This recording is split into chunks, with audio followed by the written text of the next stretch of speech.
We're back. It's Hoops and Brews. We got a special guest, man. The audio engineer. How long have I known you? Extraordinaire. I've known him for 6 years. Like 6 years now? Well, I guess I met him. Yeah, probably like 6 years ago. Yeah. So yeah, I mean, I met you before Atomic, so. Yeah, you did. The studio, a few months. A few months. Okay, fine. He's like 6 years. I'm like 5 years and 7 months and 3 days. But anyways, man, go ahead, man. Get your plug in. Talk to the people. Hey, I'm excited to be here. I thank y'all. Y'all can follow me at Fresh As Me. That's AZME1. If you need studio time, hit me up at Space2813 on IG. And let's get to it. I'm excited. All right, man. Here, go ahead. Open up your beer. I don't even know how to do that, sir. Are you? I am very serious.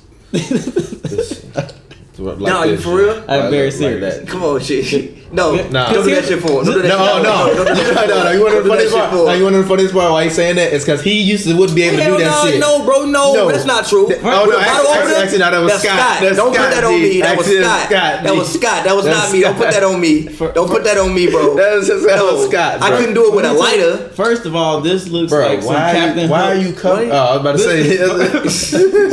What is this? First of all, bro. So grab it by the neck. Look at the neck. Nah, bro, stop. No, Okay. Other way, like this. Get Like down to the thing, and yeah, there you go. Oh, dang. Okay. Yeah. Where you get this from?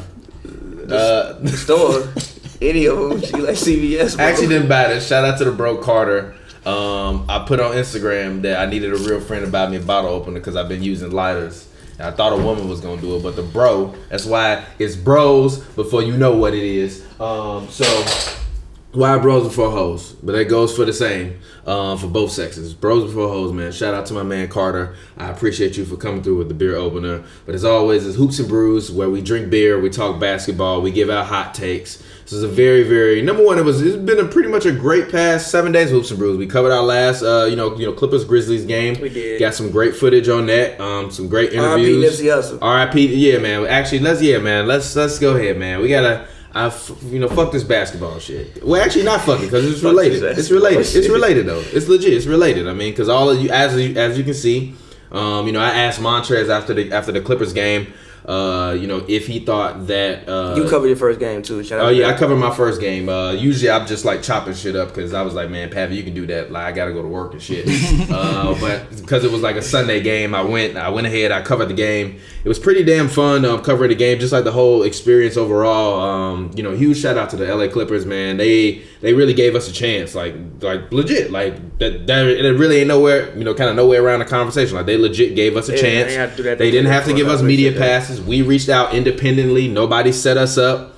We just came, kind of the way that you're supposed to. I see a lot of people always like fake low-key hating in our mentions and stuff like that. It's like, it ain't nothing to it but to do it. That's what we've been telling y'all from the whole start. We've been telling y'all 2 mics, a camera, and a fucking computer. That's how we built this shit. Because you didn't even used to type on the computer. You used to just sit there and scream off hot takes for an hour until he started really paying attention to the game. Like, man, I gotta look at these stats. I gotta see what Harden true shooting percentage is in the fourth quarter against teams above 500.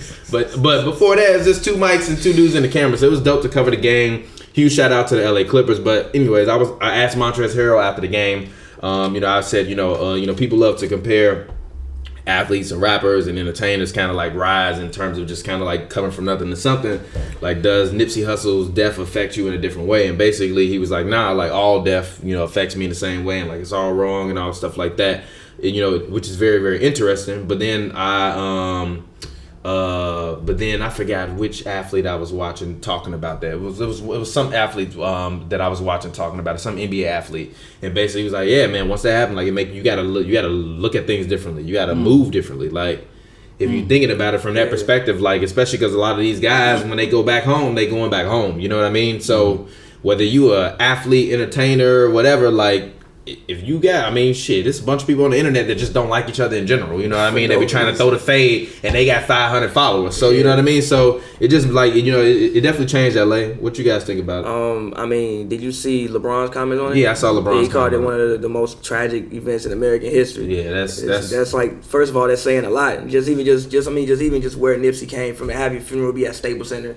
Just to be able to that was Michael Jackson. Literally, like Michael Jackson did that, and Nipsey Hussle from like Crenshaw, bro. Yeah. So it's crazy that he can have that much of an impact on people, and just it was definitely this one. I mean, like, granted, I wasn't of age when Pac died, but I mean, to me personally, I think this is like 10 times worse than the Pac situation. Yeah. The Pac situation, for one, like, nobody told Pac to go be Big Blood of the Week and jump in that fight. Yeah. As opposed to, like, this seems like it's from all accounts that I've heard, a completely senseless act. That made no sense, besides somebody was mad at one man and was so mad at that man that they had to take a man's life away because they were just mad at a man. It's not like a dispute happened, not like you, and granted, this is not like saying that, you know, a fight makes shooting somebody right, not saying that, but this is just like when you try to wrap your mind around it and rationalize it, there's really no way to even rationalize it.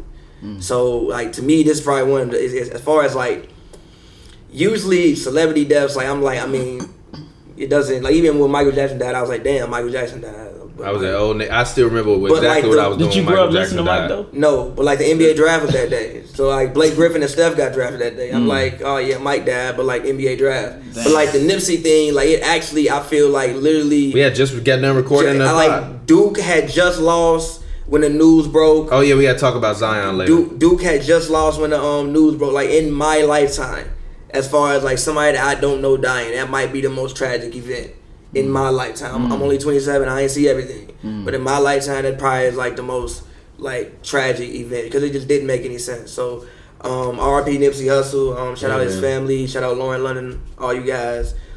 In my prayers. Yeah. For me, I would say he definitely had an impact bigger than what I knew him to have. I guess like you actually saw it. You know, you mentioned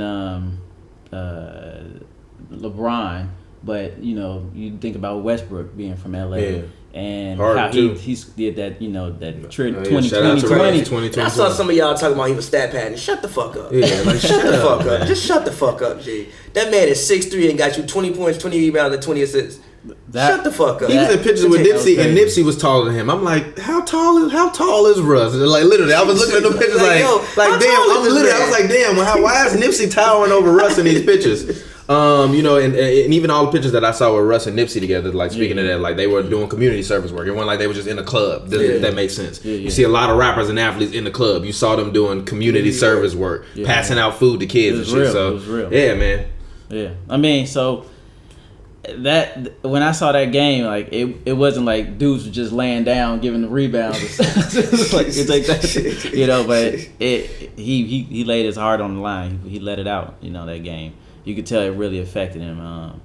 Against the Lakers too, which is also makes it, I think, kind of cool. Obviously, you from LA, grew up watching Lakers. Yeah. You playing the Lakers after, you know, your like real life friend dies, like not just like your real life friend dies. And you go out there and get 20, 20, and 20, and you know, like you said, y'all know what that means. We got to get into it, but like y'all know what that means. The crazy thing is he's gonna have his memorial at the Staples Center. That's big. I knew it was gonna happen. Like once it happened, I was like, I knew it was gonna happen. And then honestly, like you know, like I always been like a Nip fan, but I was never like a crazy Nip fan. I always like Dom a little bit more than Nip, because Dom is just like a lighter listen. Like Nipsey's music is like it's dense, like, and it's real stories about real shit that he done been through and stuff like that. So it's very dense versus Dom music. Dom music is a little bit more like wavier and groovier, and he'd just be like talking about picking up women and trying to be a legend in LA. You know what I mean? Like Nipsey talking about like grinding and divesting stocks and bonds and shit. It's like, you know what I mean? So I always listen to Nipsey in pockets. But even just like watching the interviews and literally watching interviews, and I'm seeing a lot of interviews surrounding like money. And he's sitting there with white guys. And then I was watching the interviews surrounding money, where he was doing like the BET thing or like other stuff where they doing like little mini breakdowns on like his money and him being like an entrepreneur. And you got guys like Noriega being like, yo, Nipsey Hussle, like he showed me like when he dropped that $100 mixtape, like, yo, like we could just take it and sell it and make some more money. And all these different artists are like, yo, like Nipsey gave me game on this, Nipsey gave me game on that, Nipsey gave me game on this, Nipsey told me to do that. Oh, I saw Nipsey do that. Like, you know what I mean? So it just sucks, man, because we legit, like, all our leaders just get killed. That shit, like, for real. All of our leaders get killed, whether it be by us or by somebody else. All our leaders get killed.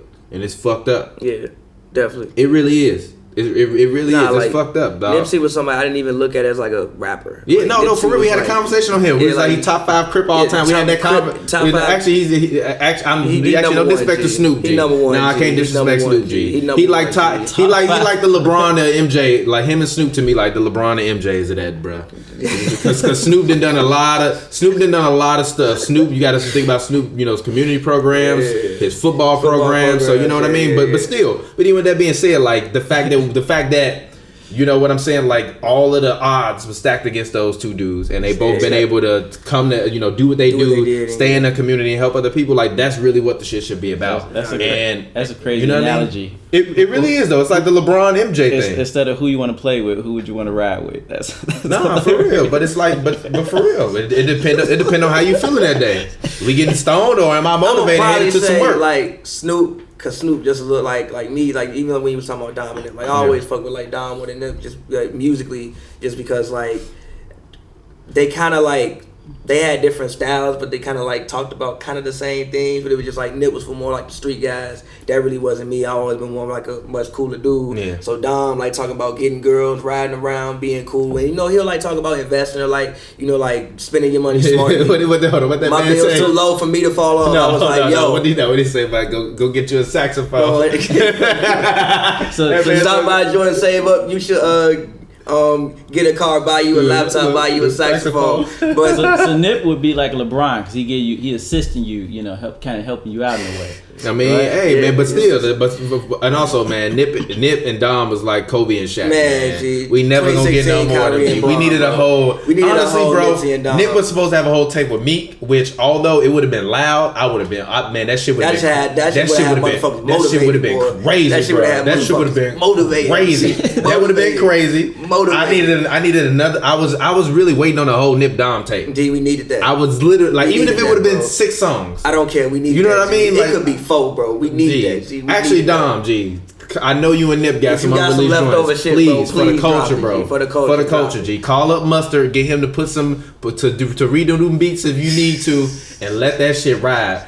We need that. Maybe they got some unreleased music. No, I'm sure he does. Like even Nipsey, he was because I was like, I went back because the thing about Nipsey is like I was more of a fan of him as an entrepreneur than I was like a rapper. Like I fuck with him as a rapper. Mm-hmm. I remember the Proud to Pay campaign. Actually, that's the kind of shit that really got me more so like invested in like kind of like influencer marketing and trying to figure it out, because I was also like working at digital companies. So I'm like, how is this dude? Because I started working at them companies in 2013. Mm-hmm. He did the Proud to Pay thing, I think, with Crenshaw in 2013. It was in 2013, but then the mailbox money thing, which was really to me like kind of the next level when he charged $1,000 for him, was when I started to like really pick it up. Then I started watching like a bunch of his promo and his interviews from back then, and he was just talking about different books that he had read, and he put me onto this book by this guy named Jonah Berger called Contagious, and basically it's just about like why viral things catch on and like social currency and all of that kind of shit like that. But it's like I would have never known to go and read that shit or even try to explore that part of like, you know what I mean, what I was doing without listening to him on a radio interview. So like, let me go back and rewatch some of them things I was watching. I was like, damn, I picked up that. Like, oh, okay, like that's probably where I got a little bit of that idea to like go in that direction with that. So it's like, hey man, that shit is fucked up. It really is. It's fucked up. We lost one of our leaders. For real, we can't keep losing leaders. And although like I understand like you're gonna have the people like, well, he was gamer. It's like, bro, like what do you want me to do other than try to get better every day of my life? Like for real. Like, cause if I'm out here wilding in the streets forever, then y'all gonna call me an ignorant nigga. But if I get better, then y'all gonna use the path. If I get better and evolve and do other things and go other places and do things, then y'all gonna tell me that, you know what I mean? You get what I'm saying? So it's just kind of fucked up. But switching gears. Yeah, let's go ahead, man. Speaking of losing legends, I was watching the Raptors Heat game earlier. This is Sunday. Okay. So on Sunday they lost. So it doesn't look like the Heat are going to make the playoffs. So it looks like we have 2 more games left of D-Wade. I'm so happy this come on, man. Like D-Wade. I've been telling D-Wade for a while. Go home, bro. Give him credit. Like D-Wade for pretty much I told you he was the best. No, he had told you he was the best player on the Heat. I still and you argued up and down. You screamed at me telling me Josh Richardson was better than him. But wait. I still would say it's between him and Josh Richardson. Because Josh Richardson came back, then went down. I think it was, what game? Who were they playing? He came back for one game and then he ran his like the stanchion and like I guess hurt his groin and like literally came back for one game and then went out and they lost every game since the man hasn't been there. So I still think it's between those two guys for best players. But for D Wade, to you, what's D Wade's legacy? Better than Paul Pierce. Better than Paul Pierce. Better than Paul Pierce. Paul Pierce, if you don't get your little noodle neck ass out of here, boy, stop going on Countdown and saying that wild ass shit. You can't turn yourself into no legendary player being on television after that shit. We remember that. I remember that shit. I remember you getting crossed over and looking like you got shot in your leg. Get the fuck out of here. Stop that. My bad, but stop that. Blasphemy. He's definitely going. Privileged Michael Red. We obviously know the obvious. See now, that's when you go too far. Look at their numbers. I be with Look at their numbers. That's Privileged Michael Red. No G. Privileged Michael Red. No G. Michael Red also tore his ACL and his MCL later on in his career, so he didn't even get a chance to play that long. That's fucked up. Privileged but Michael Paul Red. Pierce was out here giving you 16, 19, 25, 26, Look up Michael Red. 23, 21, 26, 25, 19, 20, 18, 19, 18. Went to the conference finals a couple times in the early 2000s. The worst thing Paul Pierce did the other day was act like Antoine Walker wasn't helped. Come on, bro. Everybody remember Twan hitting threes and hitting the shit. That's the worst thing he did was acting like Antoine Walker wasn't helped. Twan might have went broke. Twan might have went broke. You know what? But no, you want to say you better than D Wade? You know what? You a basketball player. You not that far removed from the life. You like 42. You was in the league 3 years ago. You might very well think that. That's fine. I disagree with you. Very well might be on strongly. No, I disagree with you strongly, but you might think that. That's but to sit there and act like Antoine Walker, Big Twine from the crib, Mount Carmel, wasn't helped was disrespectful. Yeah, in the early 2000s, I actually thought Antoine Walker was colder than Paul Pierce. If Twan wouldn't have went broke, I guarantee you people would even talk about him better.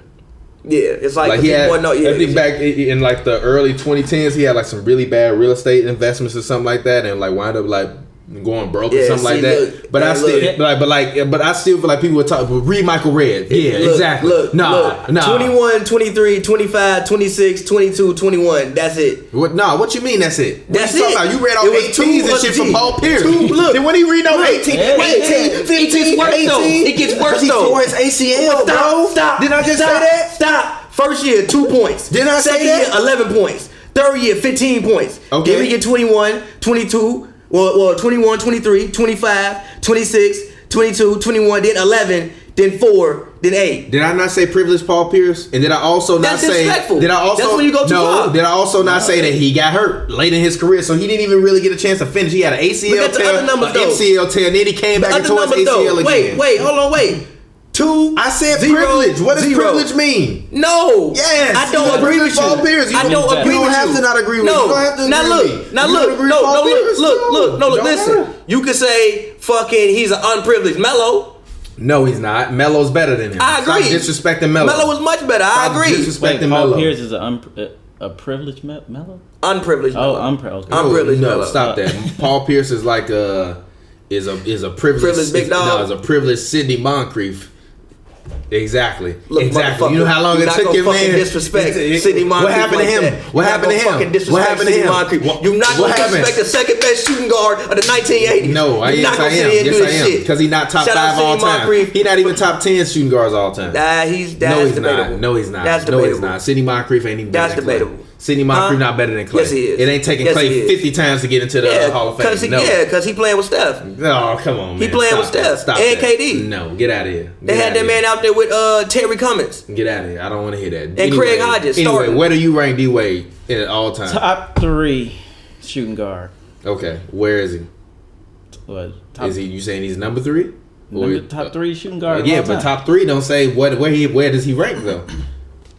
I'm all time. Yeah, but you saying he top 3, but is he number 3? Who the obvious? Mike, Kobe, and then him. All right, okay. I mean, I will say this for me, where it stands with D Wade. I wish that I have a little. Go ahead. I have a little beef with Dwayne. I have to get this out. If he sees this, look. First of all, I need you to know that you did us wrong in Chicago. You came when it was over. This is just me. You came when it was over. I mean, he had 19 that year, bro. 19. Look, we needed you when you was up there. When you decided to play with LeBron, we would have went on a little streak there. Oh, that would have been the best basketball ever.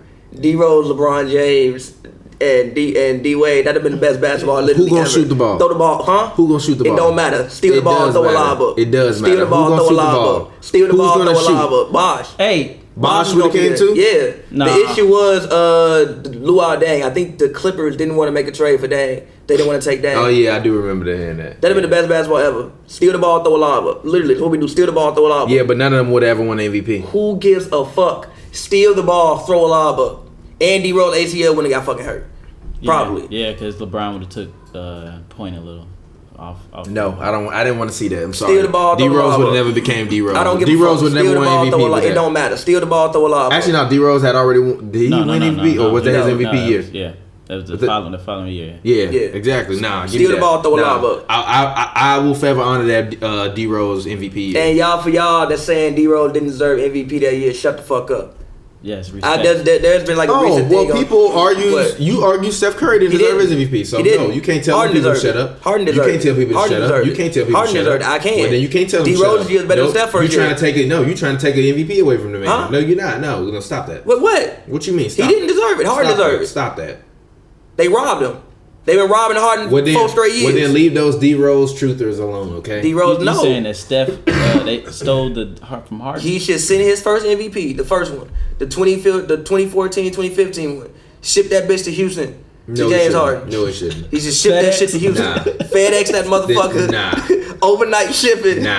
Pay the $40 for the overnight shipping. Box that bitch up and send it to goddamn Harden in Houston right now. Because he robbed that shit from that man. Nah, and y'all wrong. Hey man, look. Stop that, man. Look. We can make an argument LeBron was more of an MVP than Harden for any of them past No, you couple can't. years. Yes, you could. No, you can't. Yes, you can. No, you can't. Even last year you could. Yes, you could have. Actually, no, wait. So tell Harden to ship that MVP to LeBron James.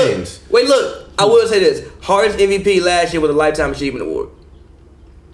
He should have got it some other years, and I personally think Bron actually should have got it last year. So what's gonna happen when he don't get it this year? Look, I'm telling you. How did we get from D-Wade to this? But it's fine. Go ahead. Look, I'm telling you. If he don't win this MVP award, I'm gonna go on my computer. I'm pulling Microsoft Word, and they gonna delete that shit. And I'm gonna type, get sent to the spam. And I'm gonna type a nicely crafted letter to the NBA league officers. You gonna get our media passes revoked. Adam Silver will be like, get your little noodle neck ass out of here, boy. Little glasses having ass out of here, boy. And he got glasses. Little glasses having ass out of here, boy. This bullshit. Cause this is bullshit, right? Look. I'm gonna say this about Harden. So I get your dear Harden. I wrote you, but you still ain't called. Look, I wrote my cell, my pager, and my phone at the bottom. I need this. Neck ass out of here. Man is out here averaging. 36. He is averaging almost 40 points. Do you understand? The man is literally averaging almost 40 points. You would have a hard time averaging 40 on your My Player on Hall of Fame. No, you're not. Averaging? No, you're what not. You averaging on your My Player last year? I've averaged like 33 on my Player. That's not 36. Yeah, but I want. Did you average 77? No. But my thing when I play my players, I'm always the point guard. So Did you average 77? Huh? Did you average 77 with 2 steals? Actually, yeah. Okay. Yeah. Was it on Hall of Fame? Yes. Okay. Well, on the old one, I don't like this new 2K. Was it on Hall of Fame? I literally don't. Yeah, I literally don't play 2K anymore. Okay. Regardless, like, unless I play 2K with you, I don't play this shit no more. He is averaging 7 assists. He is the first player to average more than 35 points and 7 assists. I'm just saying. I was doing this. It's very fucking hard though. I was doing on the Nuggets too last year with fucking Trey Lyles being one of their key bench Hey man, no slander to Trey Lyles. Trey Lyles slander to Trey Lyles. Okay? Regardless, he was 12-minute quarters. Yeah, well not 12. No, in 6-minute quarters actually. If I was playing 12-minute quarters, I would have averaged 40. Get out of here. You stand out there, you hold the ball, and you dribble all day long. Of course you're gonna average that much. Regardless. This to me, again, in my lifetime that I've witnessed. I wasn't alive in 1988 to see Michael Jordan win every single award. I wasn't even thought of yet. Okay. I was born in 1991. Okay. In my lifetime, this is the best season from an individual player I've ever seen in my life. You can. That's giving him too much. It's giving him too much. No. First of all, Michael Jordan won fucking defensive player of the year, bro. I said in fucking 88. First of all, basketball is different. Harden is just doing whatever he wants to right now, like just and because the physicality of the game, like you Harden just playing with these mugs, so it's just like you can't really. Do you enjoy watching Harden play? No. Why not? Because I mean, they did fix that whole foul thing. He changed the league. Yes, he did change. Like in the past 20 years, James Harden has changed the league just as much as any player. They have changed rules because of James Harden. Rules. They tried to make it less easy for him to go to the free throw line, still getting there 11 times. Fuck with me. I mean, he killing the game. Why do you not enjoy watching James Harden play? Because it's boring. It is. How? Neck ass out of here. It's boring. How? We don't want to sit there and watch mixing that. people and pulling up on them.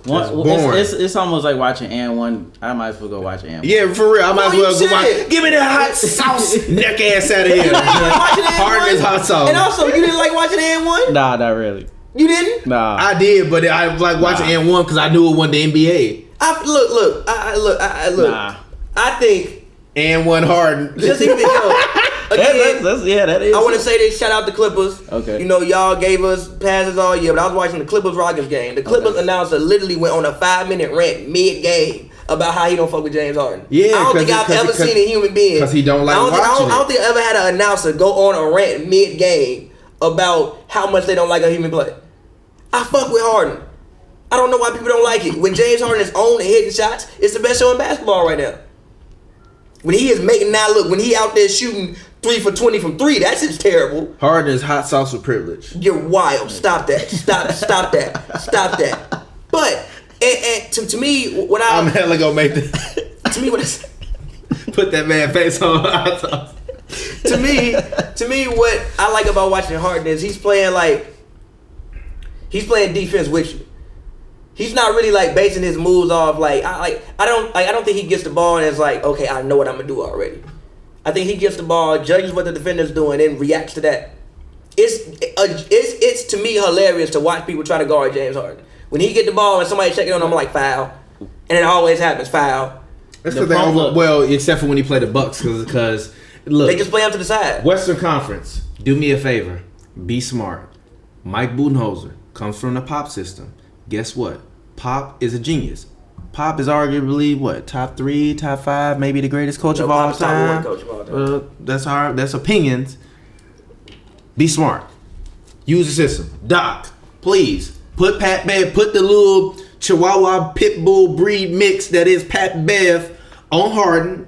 Tell that man, play that man to his left hand, and don't you move. And if he score 50 going to his right, let him score 50 going to his right. Because he's not going to score 50 going to his right. I've said it a million fucking times on this podcast. The reason why you can't defend him is because he's left-handed, and everybody plays him to his motherfucking right hand instead of just playing him to his left hand. He's left-handed. No, that's not true. When you play Harden to his left hand only, and you literally the Bucks' perfect scheme. Put Giannis at the top by the free throw line, or damn near motherfucking boxing one almost, but you take whatever your power forward, small forward is and boot them more by the free throw line, and you keep that guard out. You keep that guard out there up top, have him play him to his left hand, so that way he can't just go left and step back left. His step back is usually going left. It's never really going right. If it is going right, he's fading away, which is a way tougher shot than you taking a step back going left and fade into your dominant hand. You know what I mean? I don't know if this. So play him that way. Put a power forward or small forward in the mid range, so that way if he does make it past that defender, you got somebody to defend him in the mid range. Make him pull up from the mid range, and then literally keep your hands down. Yeah, but why are you putting your hands up? Literally, if he gonna make the 3-pointer anyway with your hands down, he gonna make it anyway. Why you gotta keep your hands down? What you're saying is every team they don't have enough discipline. No. The Clippers got enough discipline. That's why they gonna beat Harden. That's why Harden not the MVP. Every team because Harden not losing to. Giannis not losing to the fucking Magic. Every team doesn't have the length that the Bucks have. Like you look at Bledsoe. I think Bledsoe's wingspan is like 6'10". George Hill has a nice wingspan. Obviously, Giannis is there. Middleton's there. Like they have a very, very long team. So even when he passes it out and they go out to contest shooters, they can still also get out there and contest the shooters because they have such a long wingspan. But I do agree. Hold on. Let me talk. I do agree with you with the way that people guard Harden. I don't understand why when they guard him, for one, why are you contesting a 30-foot step back that hard? It's a fucking 30-foot step back, G. If the man gonna make 30-foot step backs, G, I will live with that, bro. You know how horrible of a shot most of what he's shooting is? Yeah, that's why nobody likes Horrible watching shots. it. I fuck with it when he's making this beautiful. And actually, as I said on the last episode, they're not horrible shots because he practices those shots. They're still horrible shots. They're not horrible. It's like Steph putting up 35 feet. No, they're not. No, they're not, shot. because usually it's one-on-one defense. Kobe used to take horrible shots because it was against 3, 4, 5 motherfuckers. He practiced that. I don't give a fuck. Practicing against pulling step-ups in ISO against one motherfucker versus 5 motherfuckers is a completely different thing. You saying in practice they used to put 5 people on? Probably. No, they fucking did. Get the fuck out of here, No, man. Kobe, they probably did Smush shit. Parker, what? Come on. Probably did shit. Hey, Derek Fisher. Go. They probably did, bro. You know what the start? You do good. In that, G. Wow. In that 05, 06 practice, they probably sent 4 people at that man per drill and said shoot over him. They probably damn near did, bro. Kobe running. Hold on, so Kobe was running drills in the playoffs? Huh? What you mean? What? What? You just said I bet you they was running drills. Where they have 5 people. Kobe was running drills in the playoffs? Probably. That man insane. I'm done. Yeah. I'm done. That man insane. Shit, that man got to the gym fucking 3 hours before and shot. At least I'm not alone. Yes, you're not alone here. Thank you. But you know what? I was scared coming on here because him and I just got into it at the studio the other day, and I almost wanted to turn in my NBA card. we was talking about Lonzo Ball. He was like, "Man, Lonzo a bust," and I was like, "I pull up Jason Kidd first 2-year numbers." I couldn't say anything after that. The shit actually identical. It's actually basically Literally? identical. Damn near. It's damn near identical. For a while, I was thinking Lonzo Ball should have had trash on this. Lonzo trash, and you changed my whole idea of him. I mean, that's what we've been. That's what we've been telling people for the Switching past couple over, years. talking We might as well Lonzo. talk about Lonzo. R.I.P. Big Baller Brand. The website down. That sucks. I'm mad I didn't get none of that merch. But yeah, me too. Because the reason being is in 10 years he gonna get cold.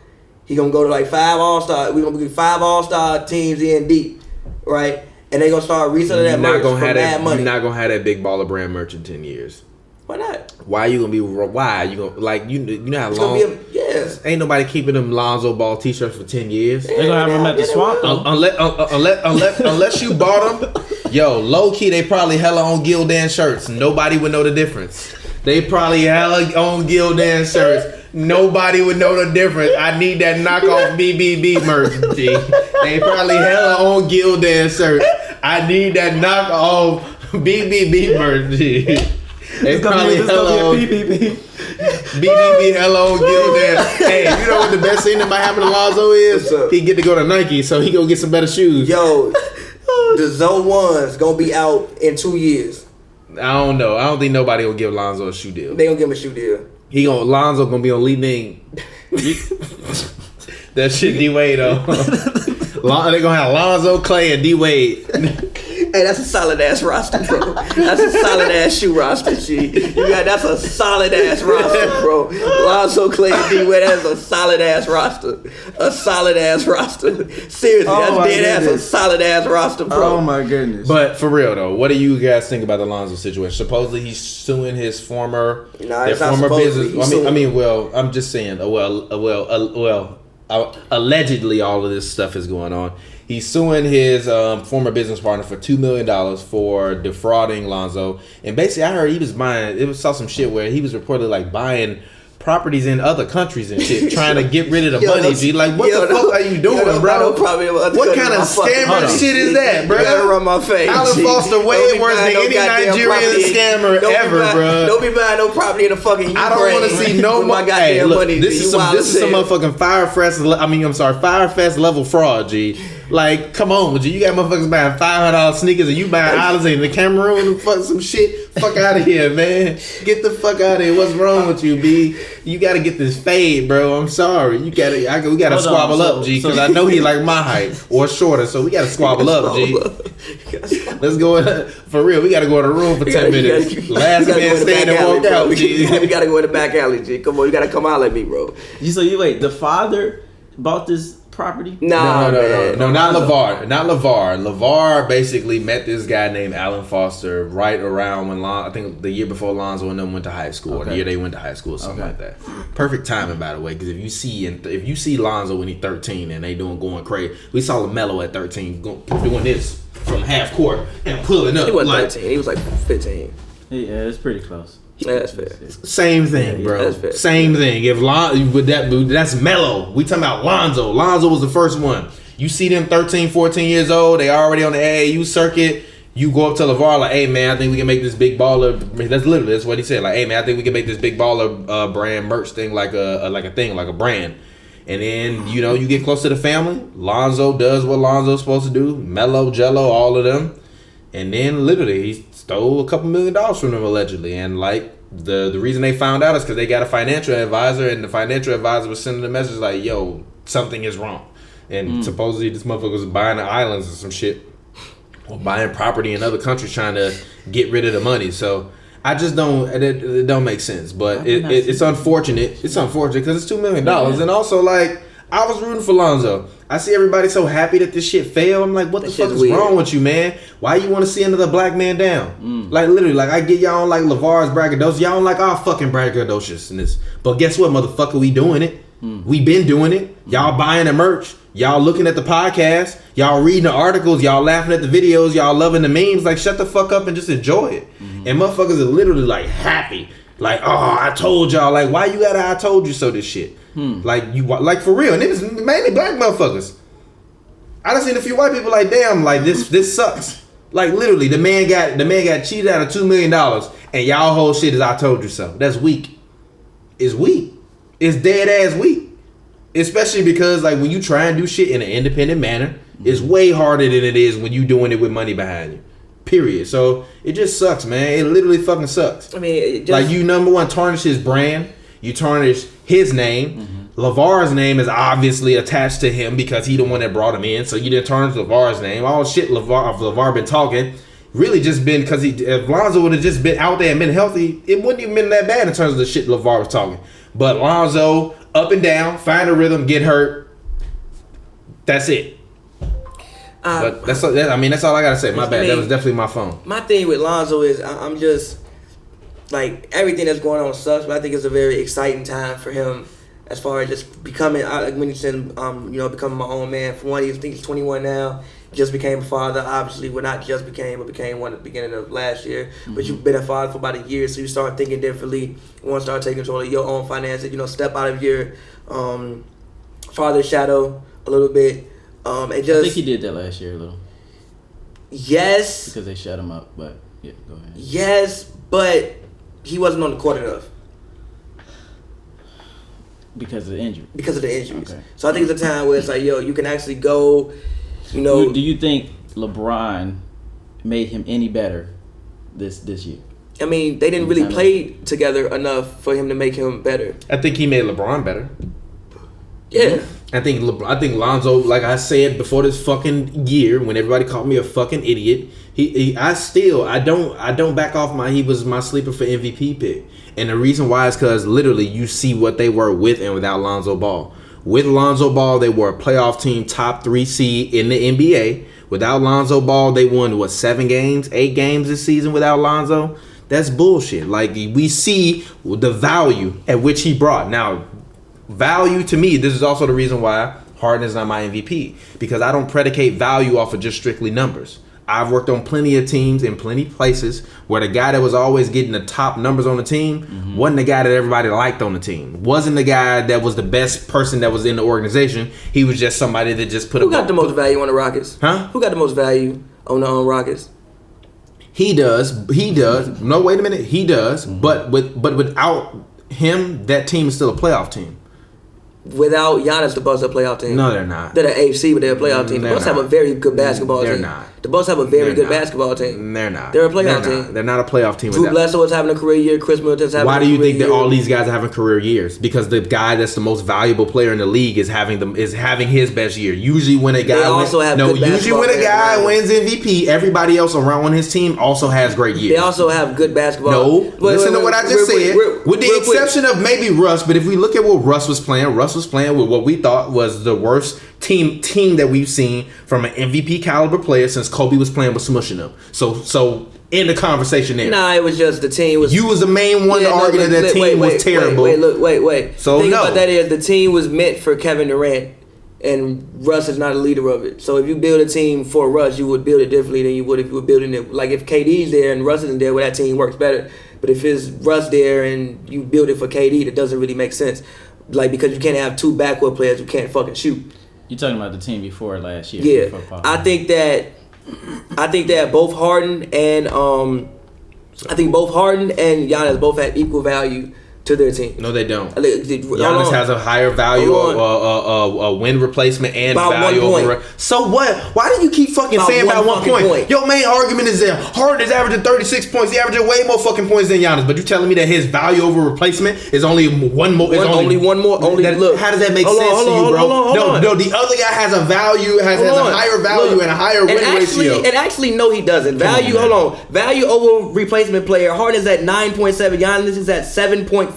It's one of them. It's like win share. No, it's the player overestimate. One of that shit. If you look at so win shares. James Harden has a higher win share. Harden is at 14.8. Giannis is 14.1. Win shares per 48. How many games this year has Harden played versus Giannis?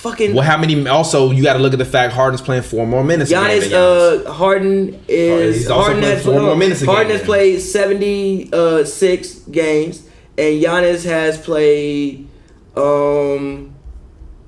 71 games. Okay. So also Harden's gonna end up playing more games. He's out there every single night.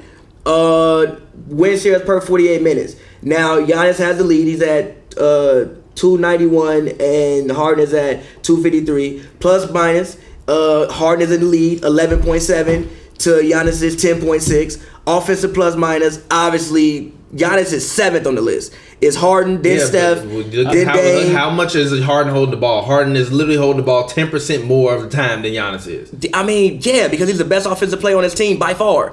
Who else do you really want to hold the ball? I'm sorry, bro. That to me, you being a singular option on one, which is also the reason why. He's not a singular. But look, which is also the reason why I never thought Kobe Bryant was the most valuable player in basketball.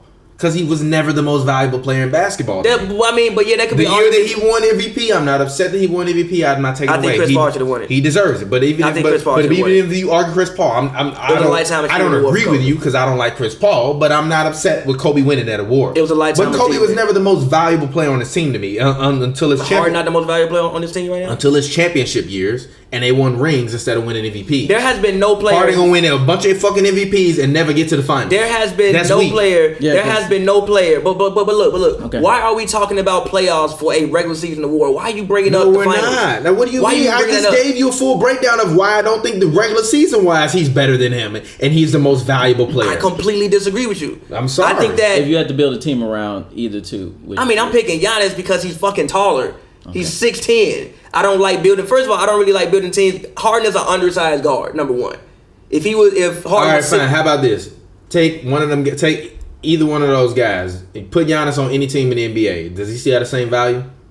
Yeah. Does Harden still have the same value? Yeah. No, he doesn't. Yes, he does. No, he doesn't. Yes, he does. No, he doesn't. You want to know why he doesn't? Because his value is the fact that he's in a D'Antoni system where literally they say you dribble for 24 seconds, do what you want to do, and if it don't work, we're going to surround you with shooters. Why. You can pass the ball off to one of them shooters, shoot the ball. We want y'all to shoot more threes anyway because the opportunity for you to be able to shoot more threes is going to allow you for the opportunity to be able to outscore your opponent if you hit that. If I put you with enough accurate shooters around you, and a big man that can rebound and run in a pick and roll with you, you can just dribble the ball and throw it to one of them shooters. In any other offense, if Harden's playing on the Magic, he not doing this shit. He is. Actually, no, he's not. He don't have shooters around him on the Magic. You're not telling me Terrence Ross is blazing it up.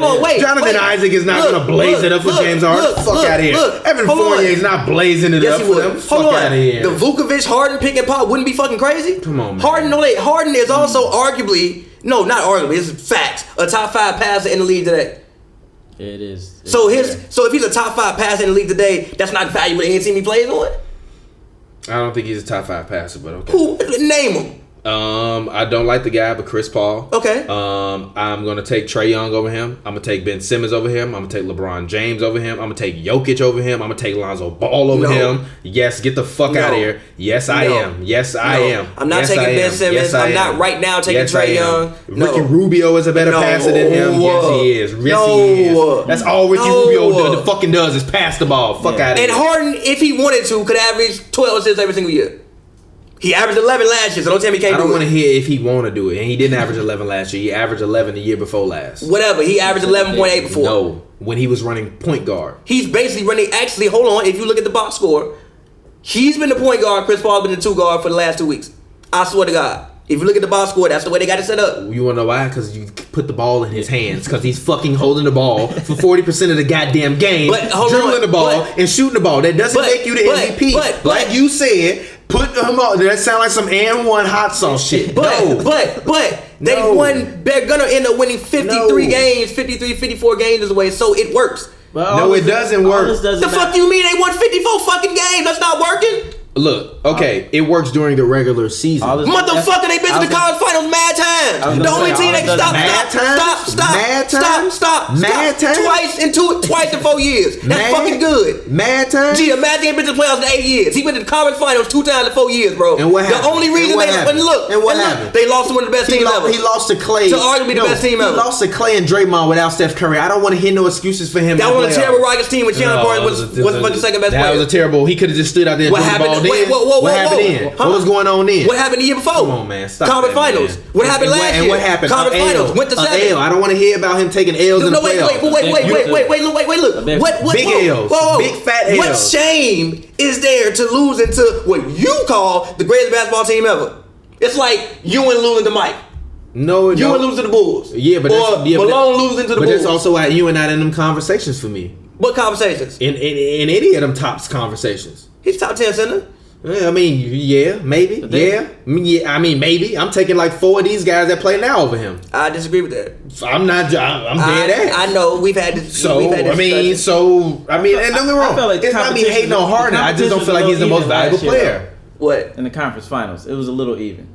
The competition. Yeah, it was a lot. It was a lot more even. It was literally the team was built to play the other team. Yeah, and they would have won if the team fully assembled would have been out there. The last the Warriors 2 games. fully assembled would have been out there. We could have said the same thing. But they had injuries too. I don't want to hear that. Yeah, but that injury ain't like you were saying when they argue me that Iggy is a very pivotal piece of their team, and without him that they would have lost. So no, but you still have 4 All-Stars. I don't want to hear that, man. 3 All-Stars. I don't want to hear 4 All-Stars. I don't want to hear what you should have done. You told me that, so stick by your point or make up your goddamn mind. All this doesn't matter. I need to see what he's about to do in the playoffs. Again, what you mean it don't matter? Again, it's like a story. And also, we already know the end. Wait. And also, Harden doesn't perform in the playoffs. Shit is overrated.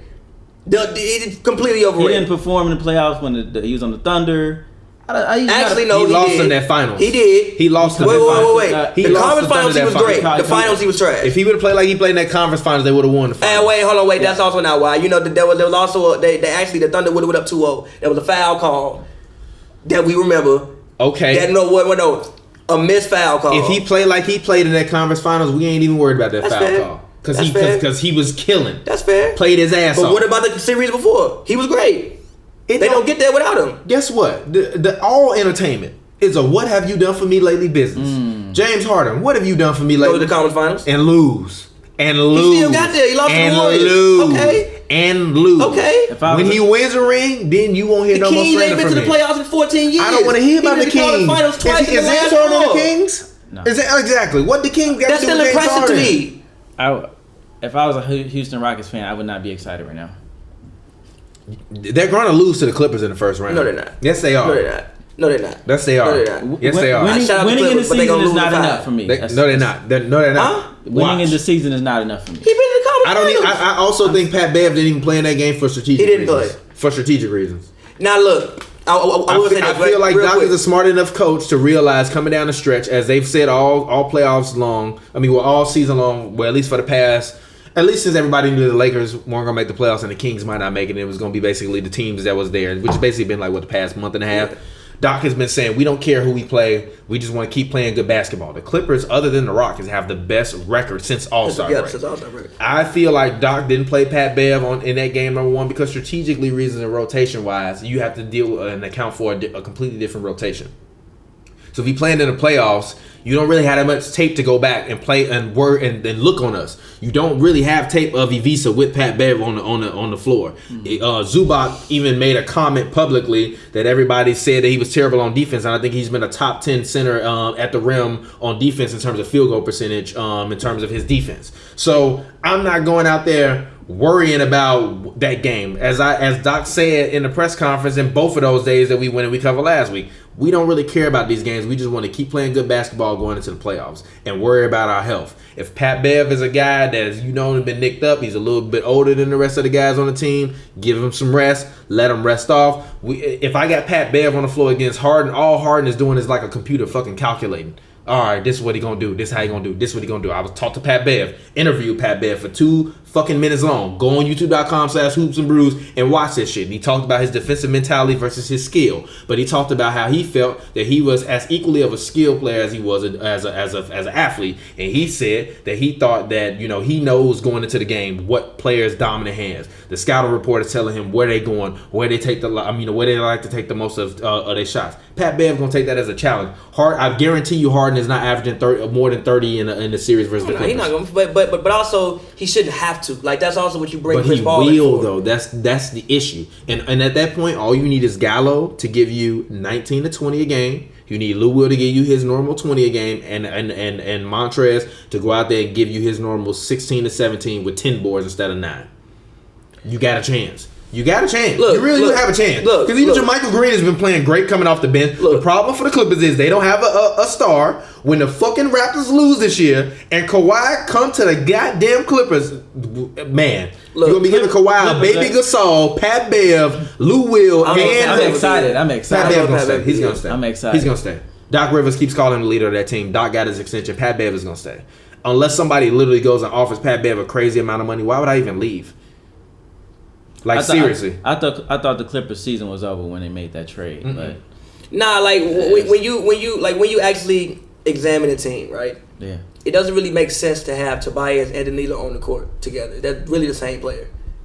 They're actually the same guy. They pretty much play the same position. Like neither one of those guys are threes in today's NBA. They're both fours. Mm-hmm. They had them both out there together. I think Tobias was playing the 3 at that point. Danilo was playing the 4, or it might have been the other way around. Whatever. Regardless, they're pretty much the same player. Neither one of them are great defenders. They're decent. Neither one of them are great defenders, though. They both catch and shoot pretty good. They both can be a primary scoring option. And in the month of March, Danilo was averaging more than Tobias was ever averaging with the Clippers. So it don't really make sense to keep them both out there together. So I thought, like you thought, that when I first saw the trade, I'm like, oh yeah, like they're probably gonna follow the playoffs, they're like trying to tank. But then when I actually went to go watch them, also they didn't have a Landry Shamet. I think they wanted like Jerome Robinson to be the Landry Shamet, but he hasn't panned out the way they thought early on, and they didn't have pretty much a shooter. You need a shooting guard who can shoot. It's called shooting guard. So you need a shooting guard who can shoot. At that point in time, they didn't really have one.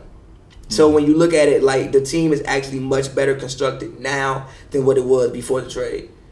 Now, obviously, Tobias is probably the best player, but again, it's basketball. It's a melting pot. You're trying to put the best guys for chemistry reasons on the court together. It was a good move. But now, I will say the Rockets not gonna walk all over the Clippers. Even if they do beat them in 5, it's gonna be a very, very close 5-game series. I personally think it'll go like 6. It's going 6, and the Clippers are gonna win. But I think this shit. But this is a very, very good test for the Rockets. First round. A very, very good test for the Rockets. It's going 6 and the Clippers are going to win. This is what's going to happen. I disagree. Wow. The Clippers are going to go into Houston, sneak out game 1. The Rockets are going to beat the shit out of them in game 2. Okay. They're going to go to Staples.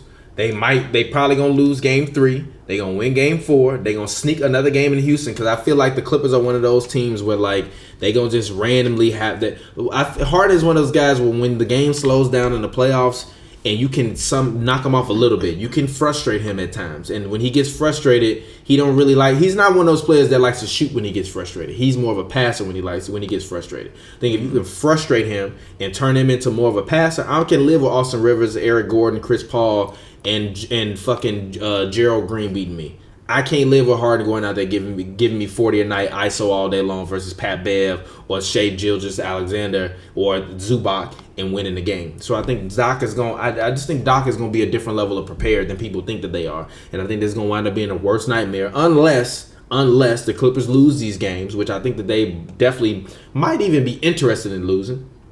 You play Denver because I think Denver is actually a better matchup for the Nuggets than the Rockets. I think the Rockets, if they're motivated and they own every game, they could easily sweep them. Denver, I think they could. No. Denver, I don't think can sweep the Clippers. Denver, I think if they play Denver, it's going 7 easily.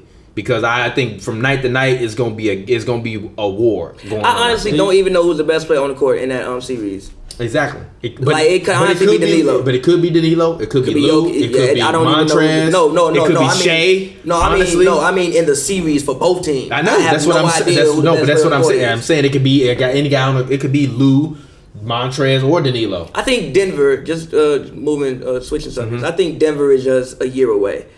Like, I think that they're ahead of schedule, obviously being the second seed. I think Jokic played out of his mind this year. Obviously, like, they have a great bench. They're a really, really good regular season team. But I still think next year, my hot take for next year, Michael Porter Jr. Rookie of the Year. That's not really a hot take. If hot back can come back. If the back is cool.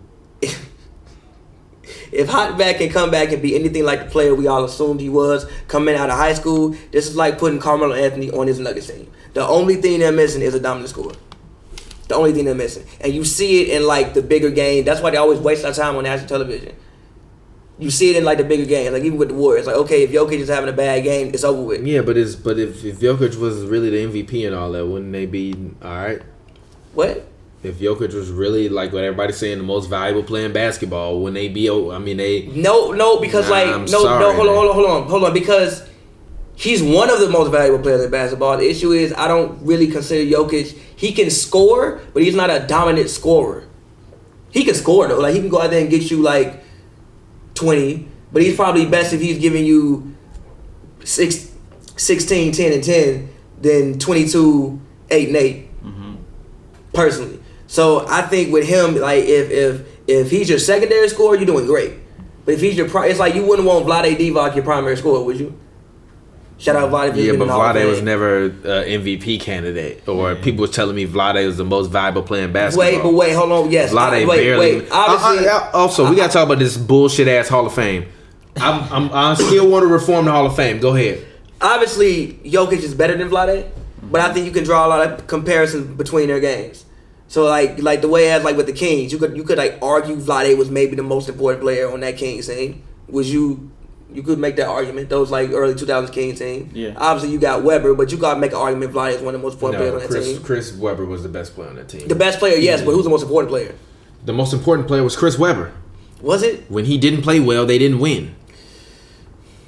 When he didn't play well, they did not win. That's why that's low key part of the reason why he's not in the Hall of Fame is on some James Harden shit. Literally. I mean, obviously, Big Shot Bob hit the shot, and they really should have won that shit. Honestly, the Kings should have had one ring, but that shot when that Big Shot Bob hit. Shout out to everybody who actually knows who Robert Horry is. Big Shot Bob. When Big Shot Bob hit that shot, for you laymen's out there, it was one of the greatest moments in Lakers history because it literally basically saved them from going down and losing that goddamn series. Right? Huh? I believe it would have went 3-1 and it wound up going 2-2 and then they wound up winning in what, 6? No, 7. Still, you go down 3-1 when you had 3 games left. They would have got that done.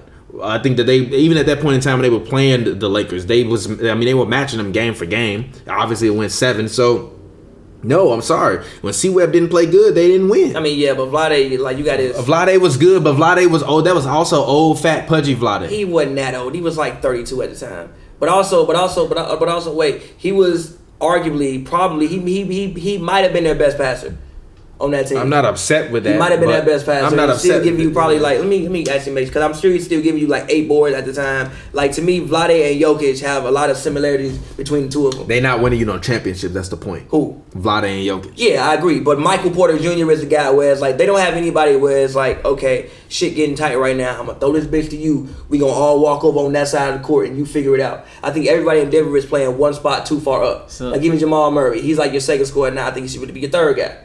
So last year they didn't make the playoffs. So what team do y'all think next year that didn't make the playoffs this year will be at the top, or at least? I have no idea. I got a couple. The Bulls, I think. I actually think the Bulls are much better than what people think they were. I think that they just had a lot of injuries to start the year. I picked them to make the playoffs this year. Yeah, they just had a lot of injuries. Like obviously, like Lowry goes down for 2 months. That's just second best. Some people think he's the best player to start the season. To start the season, so that puts you behind the 8 ball. Then you had who else? Then Hutchinson got hurt. I know he was playing well. Then like Jabari didn't necessarily give you what you thought he was going to give you. Even Zach was a little bit banged up at times. It was a locker room cancer reportedly. Yeah, Chris Dunn was hurt. Bobby Portis was Chris Dunn was hurt. Bobby Portis was hurt. Like they had a lot of injuries. Also the Cavs. The Cavs also had a lot of injuries too. They played a lot of people don't watch Cavs basketball. I still watch pretty much almost every Cavs game. When Kevin Love is out there, they are a different basketball team. When Kevin Love is out there, they are a different basketball team. Kevin Love and Tristan Thompson is one of the best front lines in the Eastern Conference. Obviously, I think Drummond and Blake would be the best. After that, I would probably have to take them off the top of my head. Well, you got Siakam and Gasol, but Tristan was giving you, like 12 and 11 early in the year before he had a foot injury. The hook shot was down and automatic. Kevin Love comes back. Also, Colin Sexton, he's still the Colin Sexton get more than 2 assists challenge is still active. But when they started putting basically 2 guards out there and pretty much splitting ball handling duties, letting Brandon Knight be pretty much more of a point guard sometimes and like pretty much sliding Collin to the 2. I think, they're going to have a high draft pick. They go out and get a guy like RJ Barrett. Steve Nash is his godfather, so he can run some point guard. He also had, 9 assists. He can run point guard because the man is his godfather. Get the fuck out of here. No, listen. RJ trash ass out of here. RJ mid in the last 2 minutes of the game. Barrett, stop that. I think that RJ is in the mode of a Devin Booker or like a Zach LaVine. Those 2 guards. And guess what? What have they won? What have those 2 guys won? Jack shit. They're all young. Jay-Z was my guy. They're all young. Zach LaVine young. Yeah. He 24. He's 20. What? That's young to you in the NBA. Yeah. LeBron had played 6 years by then. Get the fuck out of here. I mean, everybody ain't LeBron. Luka gonna be 5 years in by then. Get the fuck out of here. They still like young guys. Also, he had the ACL injury early, and also I don't really count those Minnesota years for Zach LaVine. This is Godfather. That's his Godfather. So he know how to move in the post. Like what? How does that make? KG was his godfather. He know how to play defense. Beyonce my godmother. I can sing now. Exactly. Fuck out of here. I mean, but if Beyonce was your godmother and she worked with you on how to sing, I would think you know how to sing a little bit better. If you don't have the talent, you don't have the talent. But RJ has a talent. He had 8 assists the last game they played in the Elite 8, I think it was when they lost. He had 8, 9 assists. I mean, he did miss the free throws, but whatever. Yeah. I think the Cavs have a chance. Actually, I think all the teams at the bottom, even the Suns, man, just judging off how they were playing when Oubre was there, they were playing much. They were still losing, but they were playing much better. I think they have a team that could turn around. I think most of the team, the Hawks obviously would be the hot pick of everybody would be the Hawks, but I still want to see what Trae Young does in his second year. After there's I don't think the Hawks will sneak up on anybody next year. When they scout for Trae Young, it's a wrap. I don't want to say he's gonna be better than Steph Curry next year. Fuck out. I don't want to say it's a wrap. You do good though. Because when Trae Young puts on 5 to 10 pounds of muscle, I think he'll be much more difficult to handle. But I do want to see what they do with the full year of scouting.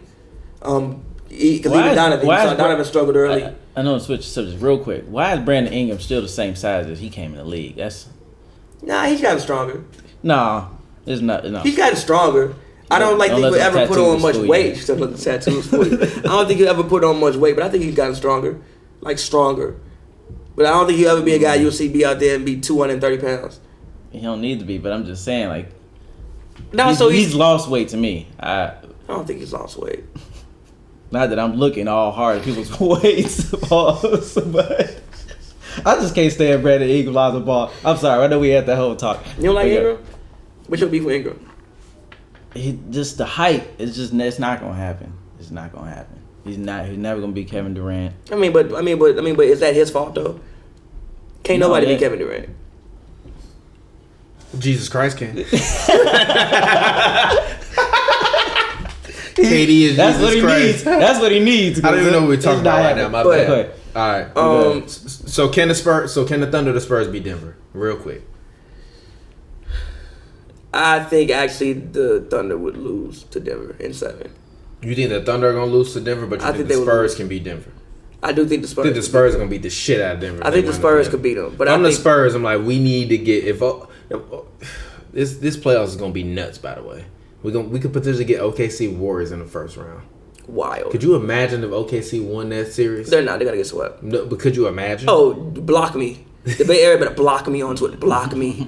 Block me. If that was to happen, block me. Bruh. Block me. Block me.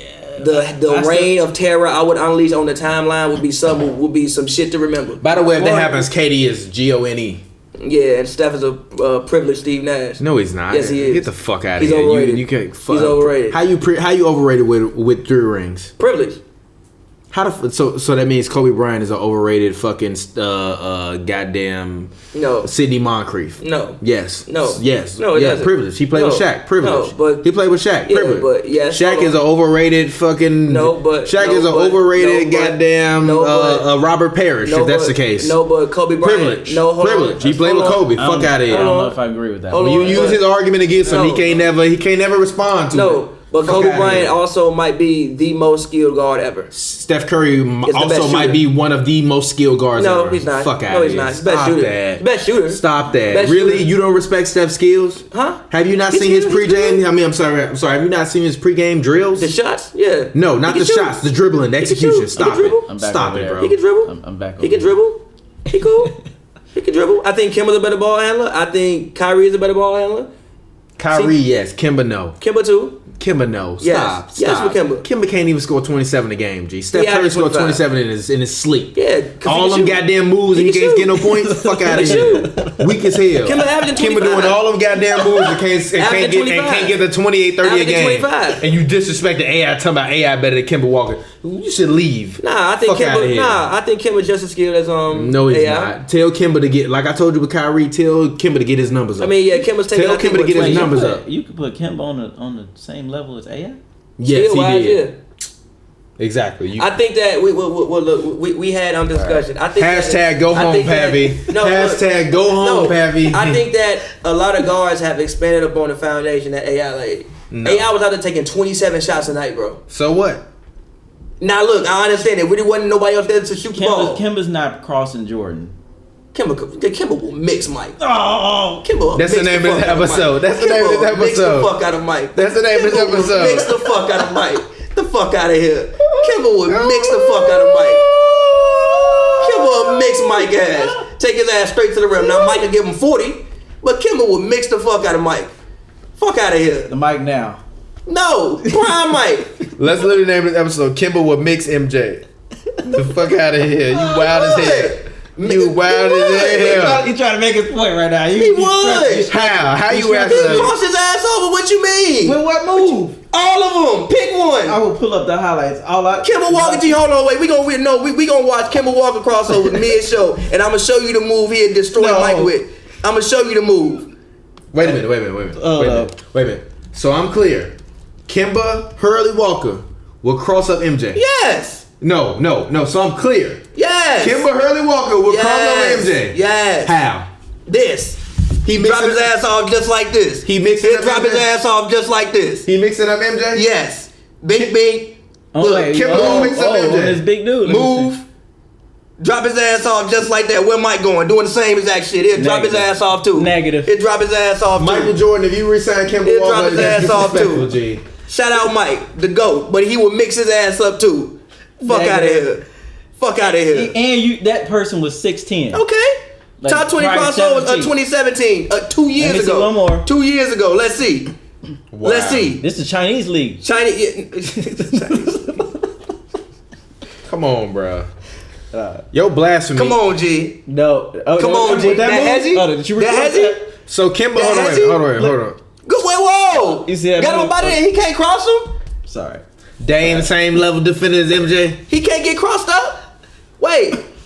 Let's skip Wow. to the number one crossover. Wow, you really Let's see who this just crossover on. you really know no end. Like you just don't. He can't cross him over, G. Cross him over. Cross him over. He Mike. can't hit him with a crossover, G. But you said more skill than AI.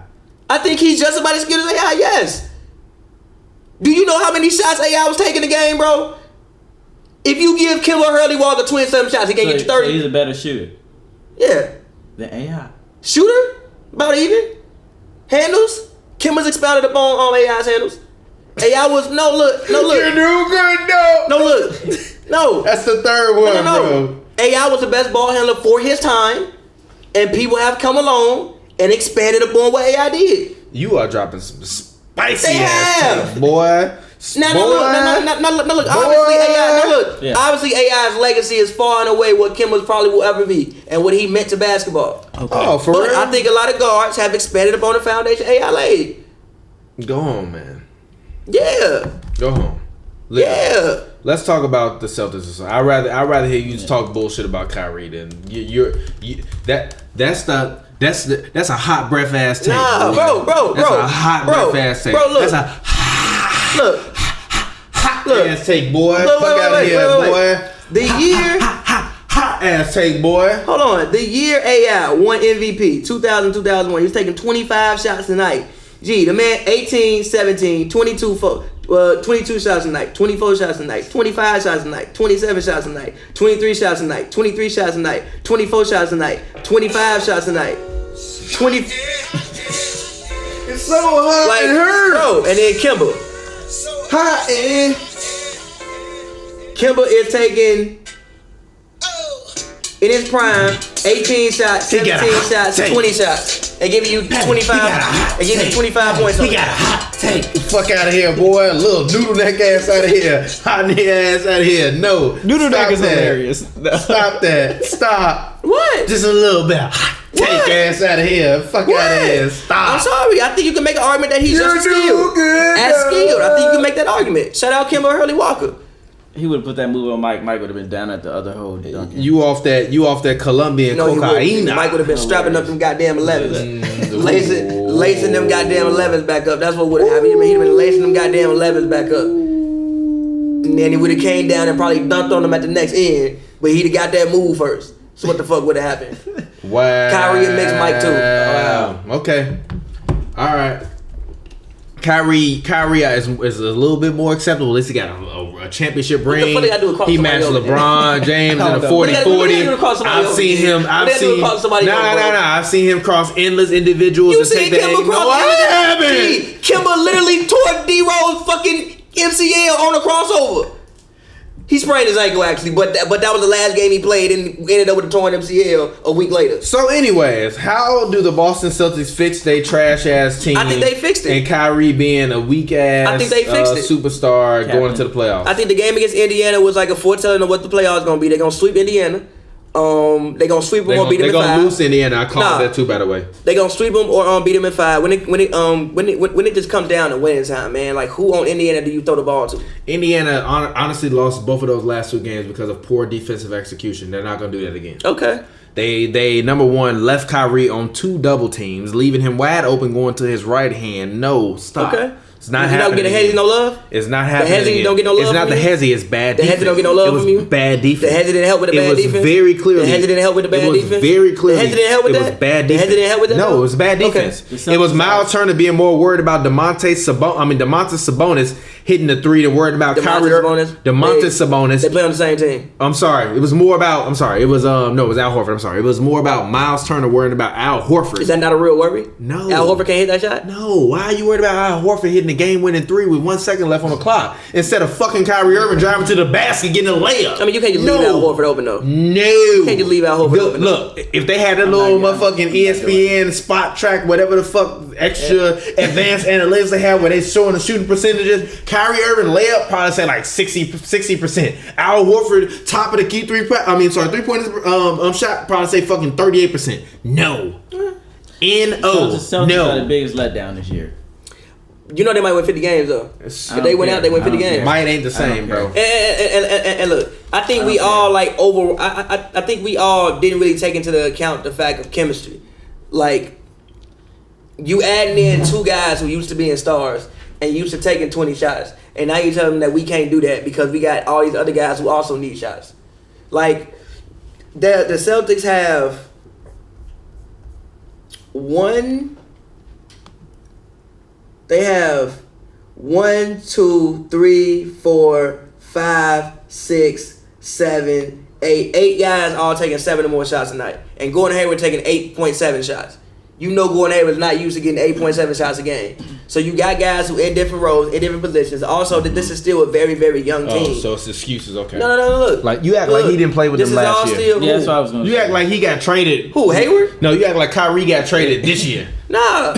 Like it's a brand new But Hayward wasn't there. He was on and off last year. But Hayward wasn't there, and then he goes down. Then these other guys experience more success than what they probably would have experienced. You can't tell them, all right, y'all got to rein that in now because we got 2 other guys coming in that's gonna take up half your shots. So they need 170 games, 2 training camps. Yeah, to decide if Kyrie Irving is a chemistry player. Fuck out of here. But no. I think that excuse, man. Wait, I think that in certain Aaron Baines into the starting lineup, who's only played 50 games this year. Also Horford has missed time. He's only played 67. Kyrie himself has missed time. He's at 66. I think in certain Baines into the starting lineup helps because now you have 2 guys in your starting lineup that actually do something different. Pretty much everybody on this team does the same shit or is a replica of another guy. Tatum and Brown and Gordon Hayward all the same player. Kyrie and Smart, no. Kyrie and Rozier, same. Tatum, Jaylen Brown, and Gordon Hayward all the same player. Basically, they do the same Montrezl Harrell things. got more 20-point games this year than fucking. But why? Jason Tatum. Stop. No, that, it's man. but like They're why not, would he? But like why would Tatum have more 20-point games than Montrezl? Because he's a starter who has the ball in his hands. I guarantee you he takes more, if not equal shots. I guarantee you he plays more minutes per game than Montrezl Harrell. Shut the fuck up, man. But look though, bro. But look. The Clippers have people who do other things. I mean, you look at their roster, who does the same exact thing as somebody else? The only 2 people that did the same thing, they got rid of one. Tobias and Leo. You're right. Boston has a team full of people who do the same things, which will, I think, help them come playoff time because you can go to anybody to get a bucket. But I do think that they fixed themselves, and I've said it all year. I still think that the Boston Celtics are the best team in the Eastern Conference. I still think they are. And I still think they have a great chance to get to the finals as long as everybody can stay. It comes down to money time. You think they come out the East? Yes. And when it comes down to money time, there's no basketball player damn near on planet Earth when it comes down to money time. I trust more than Kyrie Irving. Raptors coming out the East, buddy. Raptors. Why do you feel the Raptors? I feel like they're the deaf. Boston they hard deep. And you're not gonna go that many. And experienced. And you're not gonna go that deep in the playoffs, though. You probably gonna go maybe 8 to 9. You're not gonna be going 10 deep in the playoffs. That is true. It's gonna be tough between those 3, but I just don't see the Celtics. They just can't now get it together. Like, I don't think that, but like even when they were losing games, guys were out. Like I think when they lost 5 games, Horford missed 1 game. Baines was out. Like they had guys out. Milwaukee's kind of banged up too, so that's why I'm leaning towards the Raptors. And if Horford for the Celtics is probably the most important player. Kyrie is Kyrie, but Horford's like they can't win without Horford. He does so much for that basketball team. He can score and defend with the. He's one of their best passers. He's one of their best shooters. Honestly, probably their best rebounder. He's their best at so many things. Like the numbers do not do Al Horford justice. Yeah. They never do. Raptors coming out the East. Fair. But moving on, I want to talk about which conference has been the best conference this season. What do you think? Well, if you look at the standings, the East, if you add up all the wins, I believe the East is still under. And the West, I mean, it's obvious. The West has the most players, the most superstars, the most, that's why they had to make the whole All-Star. They had to change it all up because it was going to be they was gonna be smacking the shit out the East, bro. That shit was gonna be bad. G. I'm so glad that they kind of did that, but yeah, I would say that the West definitely was more interesting to watch too. Interesting, why? And who's in the East? I mean, look, I think I'm with you with the West still being a better conference, but I do think that like we're in like a changing of the guard period. I think that we're about 2 years away from the East being the better conference. I think. I think we're about 2 years away from it. Reason being, like, LeBron leaves. Obviously, he goes to the finals 8 straight times. Like, what are we even talking about right now? We're talking about the best conference this year. Okay. All right. Obviously, Bron leaves, like that injects some excitement. It's like if the Warriors disband. Everybody's like, oh shit, we got a chance now. But does that make the East in 2 years? I think this playoffs in the East is gonna be crazy. I have no idea. If Kevin Durant goes to the Knicks. I mean, even if KD stays, I'm trying to pull some people from over the West. I mean, even if KD stays, like you got like a lot of guys. I mean, you got like Zach LaVine, you got Trae Young. Blake's had a career year. You got. LaVine? Yeah, I mean, like, I think you have a lot of young stars coming up in the East. You got, I mean, Vooch, you never know if Vooch stays with Orlando. Orlando's back in the playoffs. Now you haven't seen that in a minute. D'Lo. The Pacers are good. Kyrie's in the East still. Like, I think this Eastern Conference playoffs this year is going to be one of the best in... I think this playoffs this year could be... I mean, I think last year was fire. I think this year could top last year. Especially in the East. The fact that we know we're getting a new representative from the for the East in the finals is excitement enough. No, I'm with that. But the East in 2 years is not going to be more exciting or talent driven. I don't know, man. You got in the West. You got Trey. You got Ice Trey the gang, bro. You got Trey. You got. I mean, the Bradley Beal been playing incredible. You got Callin with the Cavs. Callin and Kevin Love. I think the Knicks are getting fucking somebody. Really, the only teams that are in bad positions are the Heat and the Hornets. And the Bulls. No. Yeah, the Hornets because Kemba Walker they start. And if he leave, they ain't got nobody. But if they leave, they'll suck. Zach LaVine is still not an all-star, so he could be one next year. I mean, he's giving you 24 points this year. He could realistically give you 25, 26 next year, and also with better defense. He said that he knows he needs to improve. If it was still set up the same way, the East and West, you pick the best 15 or 12 from the East. He could be. No, I mean, you still pick the best 12 from the both conferences. They just do a draft. Yeah, they do that. I don't see that. I mean, look, and obviously, I'm a Bulls fan. I just don't. Siakam as well. He's a young guy. Siakam, Simmons, Embiid. You got a lot of talent now. Like I said, D'Lo. Even like a guy like Mitchell Robinson with the Knicks. You got a lot of talent out east now. Laurie. Yeah. You got talent out east. Yeah. You never know where Zion will end up. You never know where Ja will end up. You never know where RJ will end up. They realistically could all end up out east. You got a lot of talent out east now. I think we about usually, which is also why people making a big deal about it. Like I kind of didn't like because it just goes in waves. In the '80s, the West was shit.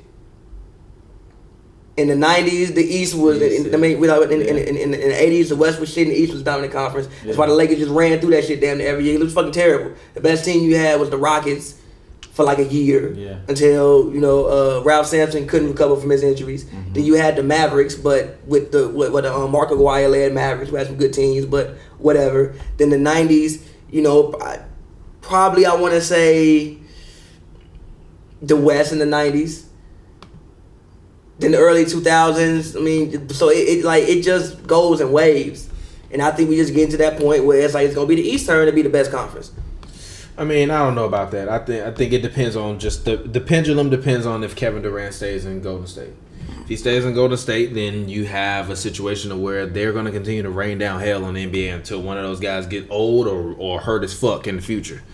And I don't think that none of those guys really have games that are wild enough for them to get hurt. I think the one wild card is Draymond, and get rid of Draymond. I've been saying it for a couple years. Draymond is the odd man out. He deserves to be the odd man out. He's the least talented. He's the most built off of hard work more than skill. And I think all those other guys are way... That's unfair. No, it's Draymond's pretty skilled. No, he's not. He's skilled. No, he's not. It's not natural talent, but he's very...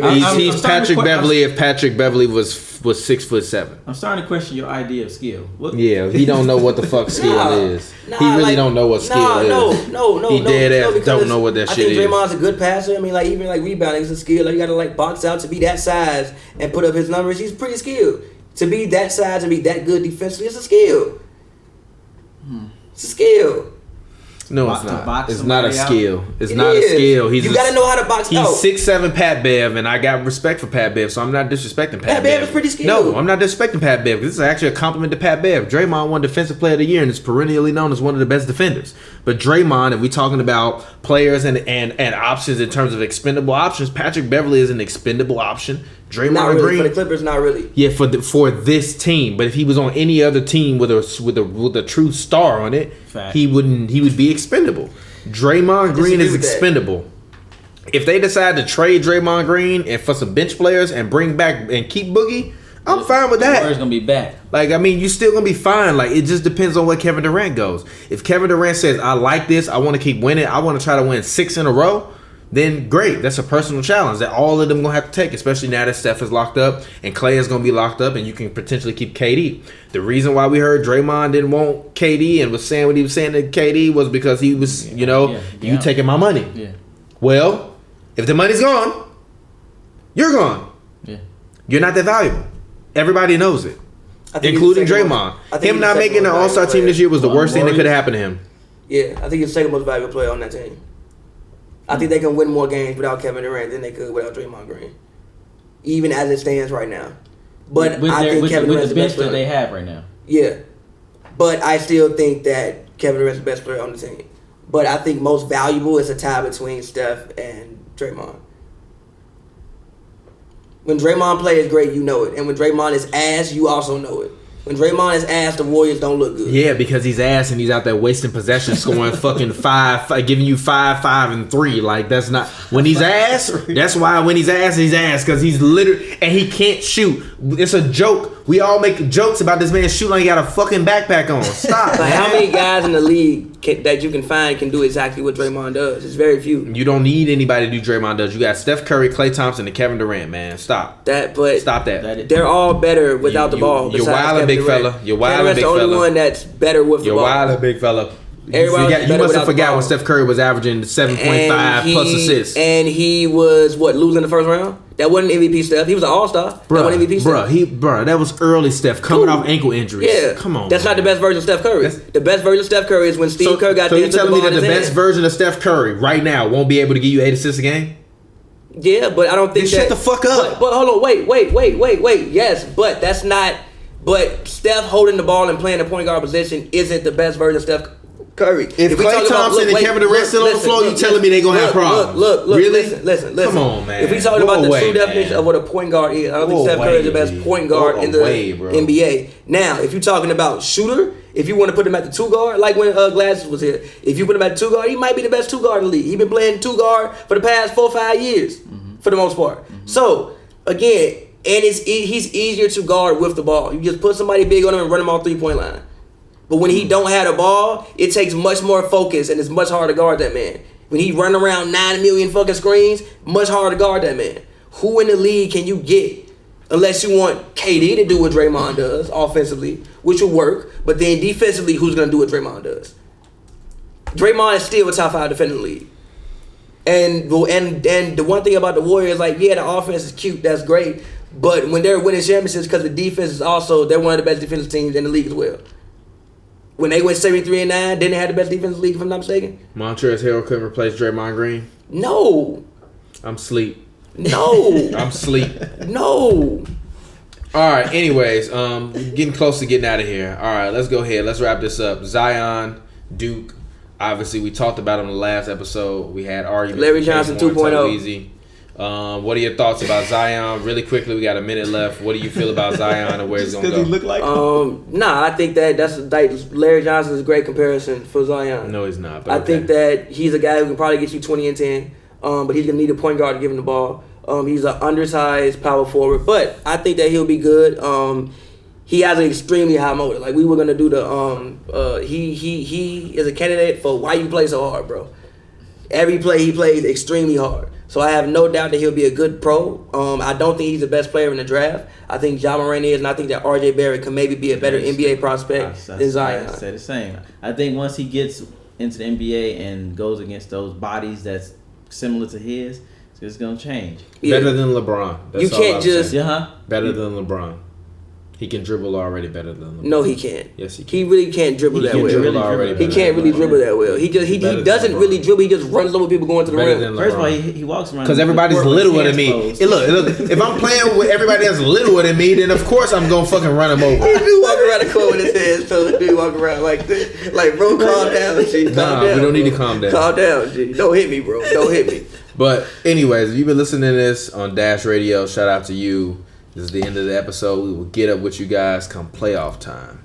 But if you're listening to this in podcast version, all right, cool. So continue with Zion. Like I said, better than LeBron. I'm not backing off that. Better than LeBron. It's gonna happen. It's gonna happen. He can be like Charles Barkley, but Charles Barkley meets. He's gonna be Charles Barkley meets Montrezl Harrell. You know what the issue with that is?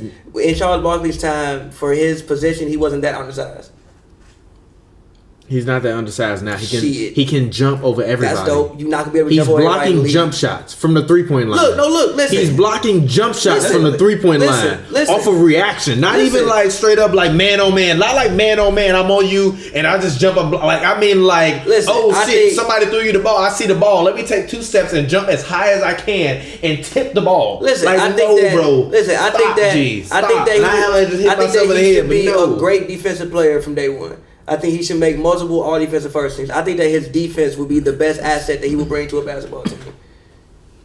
I think you do get dope, but that's just me. Nah, I think he can be a great. I think he can guard. But here, let me. You said overall, like passing, shooting, scoring, better than LeBron. He's gonna be better than LeBron. He's gonna be a better overall player than LeBron. The same reason why Ben Simmons is gonna be a better overall player than LeBron. Simmons needs to learn how to shoot, and we're in his. He's still giving you 17, 9, and 8. Fuck out of here! I don't give a fuck if he don't learn how to shoot. I'll give you 30, but off how many shots? Like a couple more. Off 20 shots a game. Ben Simmons is taking 12 shots a game. If you give Ben Simmons 20 shots a game, you tell him he's not giving you 20 a game? Yeah, but not 30. Yes, he can. No, he's not. He can. Yes, he can. No, he's not. Yeah. No, he can't. If you give him 20 shots a game, yes. He's not giving you 30. You know how many? That's 8 more shots than he's currently taking right now. I haven't seen. Who can stop Ben Simmons in the paint? Himself.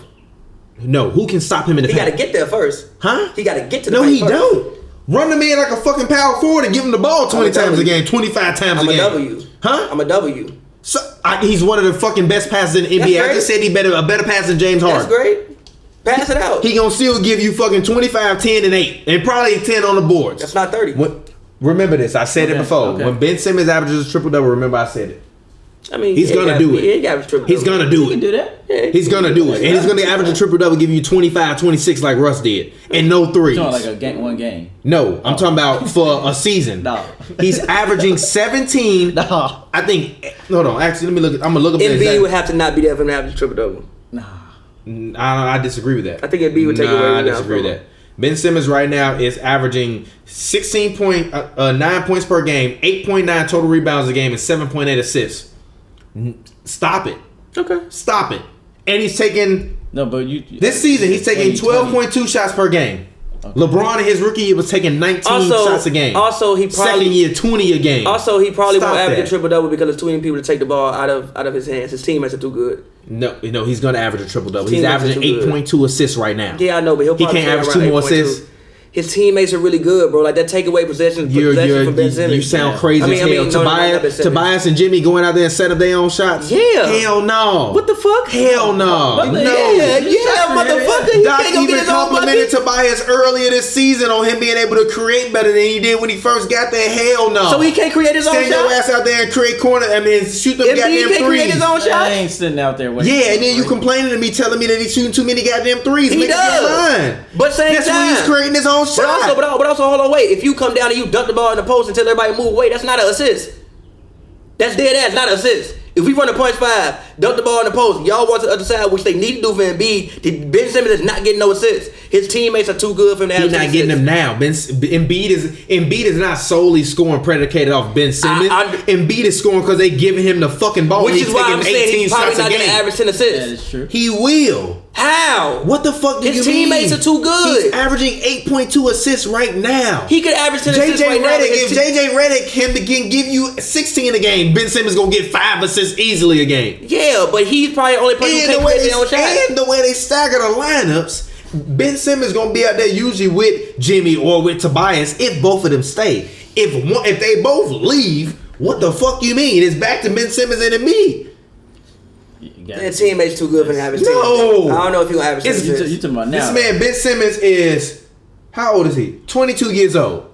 I mean, like, look. He still got a whole decade to reign tower. Stop it. I understand, Stop it. but and the man is 6, and the man is 7 feet tall. Yeah. Stop it. But you have to hold the ball a lot to average. He can dribble better than LeBron already. He got better post moves than LeBron ever had already. He got a sweeping hook. He's way more powerful getting to the post and getting on the block than LeBron. Yes. Easier layup. Better finesse around the rim than LeBron. Yes. Stop it. Stop it. Hit a shot. And we don't. I fuck them shots. If you can give me 16.9 for the post, I don't need them threes. No, you don't. He go to the rim all the time. Bruh, Harden surrounded with 3-point shooters right now. He don't be in the post.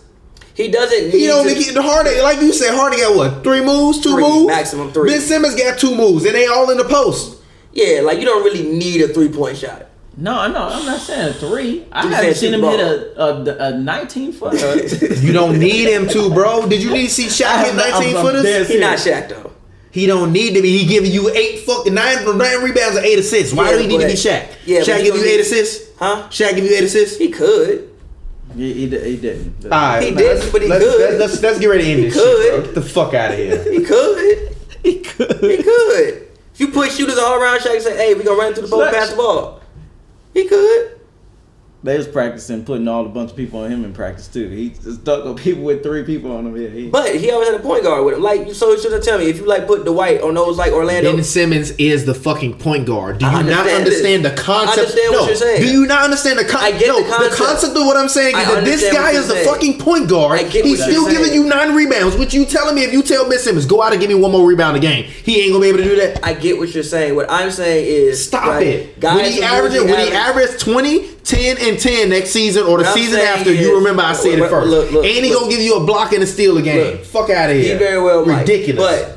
But you're ridiculous. He giving you 1.7 steals a game right now and 0.9 blocks. Guys who usually get 10 assists usually play with guys who can't create their own shots. Right now, Ben Simmons is playing with guys who can create their own shots, which would take away some of his assist opportunities.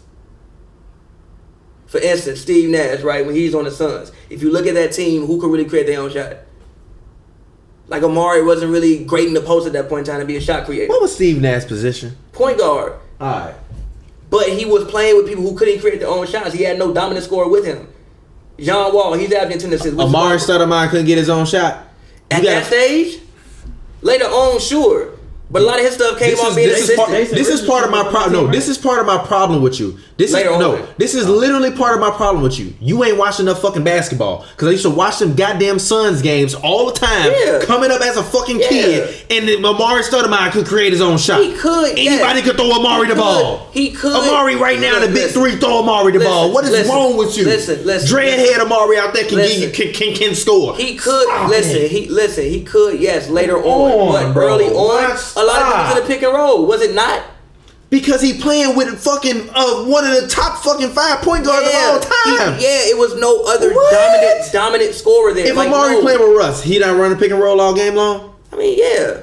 So what are you talking about? Amari play with Magic. They not running pick and roll all game long. Amari play with John Stockton. They are not running pick and roll all game long. When Amari went to the Knicks, what did he do? Score. Exactly. Later on in his career, he was like fucking 20 with Steve Nash.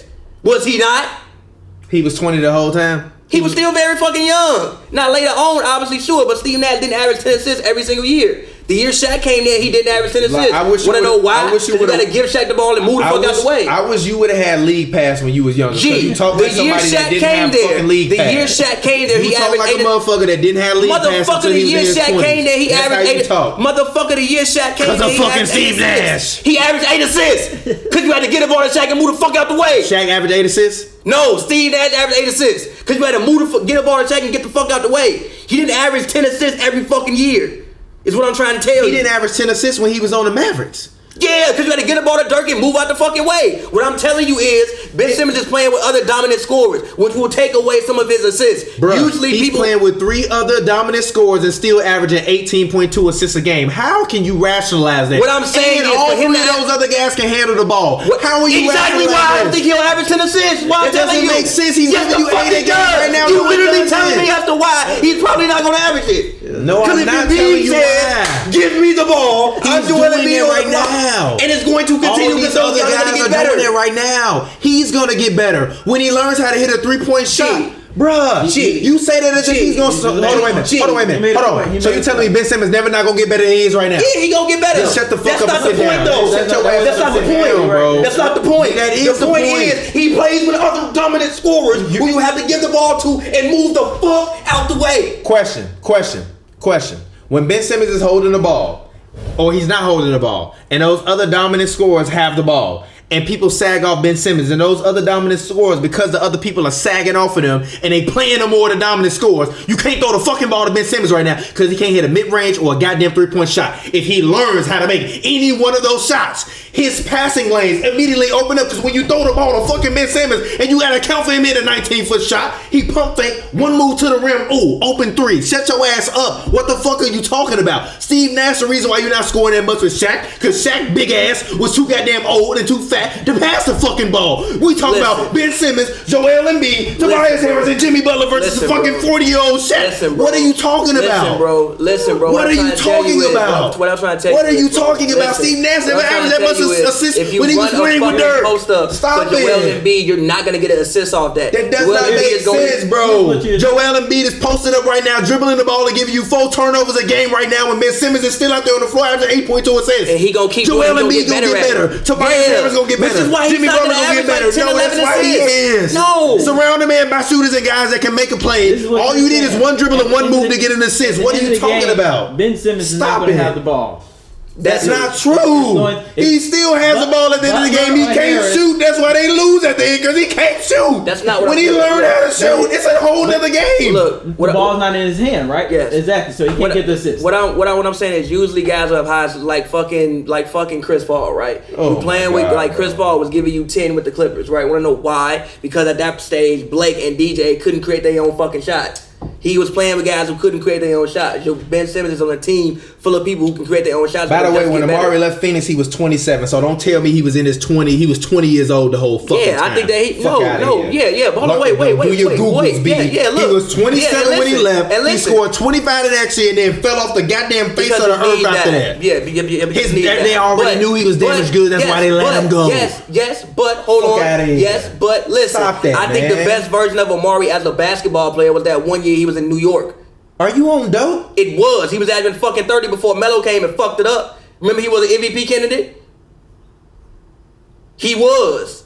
And also Amari had microfracture surgery when he was in Phoenix, so you need somebody to set you up because he was having fucking microfracture surgery.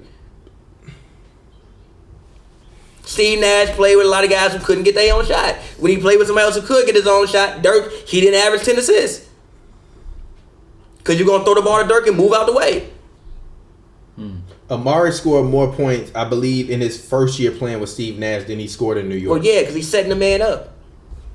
And also, and then Amari was averaging 30. 20, and look, 25, 21, 23, and then he went to New York and gave you 25. And he was averaging 30, but Melo came mid-year and fucked it up. He was he was averaging 30. He was an MVP candidate, and then Melo came mid-year. You don't remember Amari being MVP candidate that year? None of these guys, including Amari Stoudemire, can create off the dribble better than Jimmy Butler, Tobias Harris, or Joel Embiid. Yeah. So my point is, it only takes one fucking basketball move for you to register a fucking assist. If when Ben Simmons gets better and he learns how to stretch out and hit a 19-foot or even an occasional 3-pointer shot, when Embiid is in the post and you throw Ben Simmons the ball and somebody actually got to be like, fuck, I got to actually go out there and cover this man now. We gonna pump fake, take a move, drive to the paint, somebody else is open. Them assists gonna always be there. All he has to do is get better. If he never gets better, then I feel you. But you can't tell me that a guy that is 22 years old giving you 16.9, fucking 9 rebounds, and 8 assists ain't gonna get better. That don't make sense, bro. I didn't say he wasn't gonna get better. So if he gets better, he's gonna average more assists and more rebounds. How does that make sense? Not necessarily. Just because he got better doesn't mean his stats gonna get better. No, hold on. No, because the guys he's playing with are also gonna get better. So obviously, and winning, you have to sacrifice some fucking stats. Y'all both making some good points. Like, no, bro. No, man. Come on, bro. But it's all based on him developing this 19-footer. He'll develop a, No, I don't know. He's gonna play. He's gonna get better. If he don't develop, then that means he can use 17, 10, and 10 for the rest of his career. He ain't one of the greatest point guards ever played basketball. If you say no, then shut the fuck up. Stop that. Why? I didn't say he wasn't gonna get better. I never once said that. So he's if gonna get better, then he's gonna get better. That's what you fucking do. You get better, you average more numbers. You don't get better and average less numbers. Not necessarily.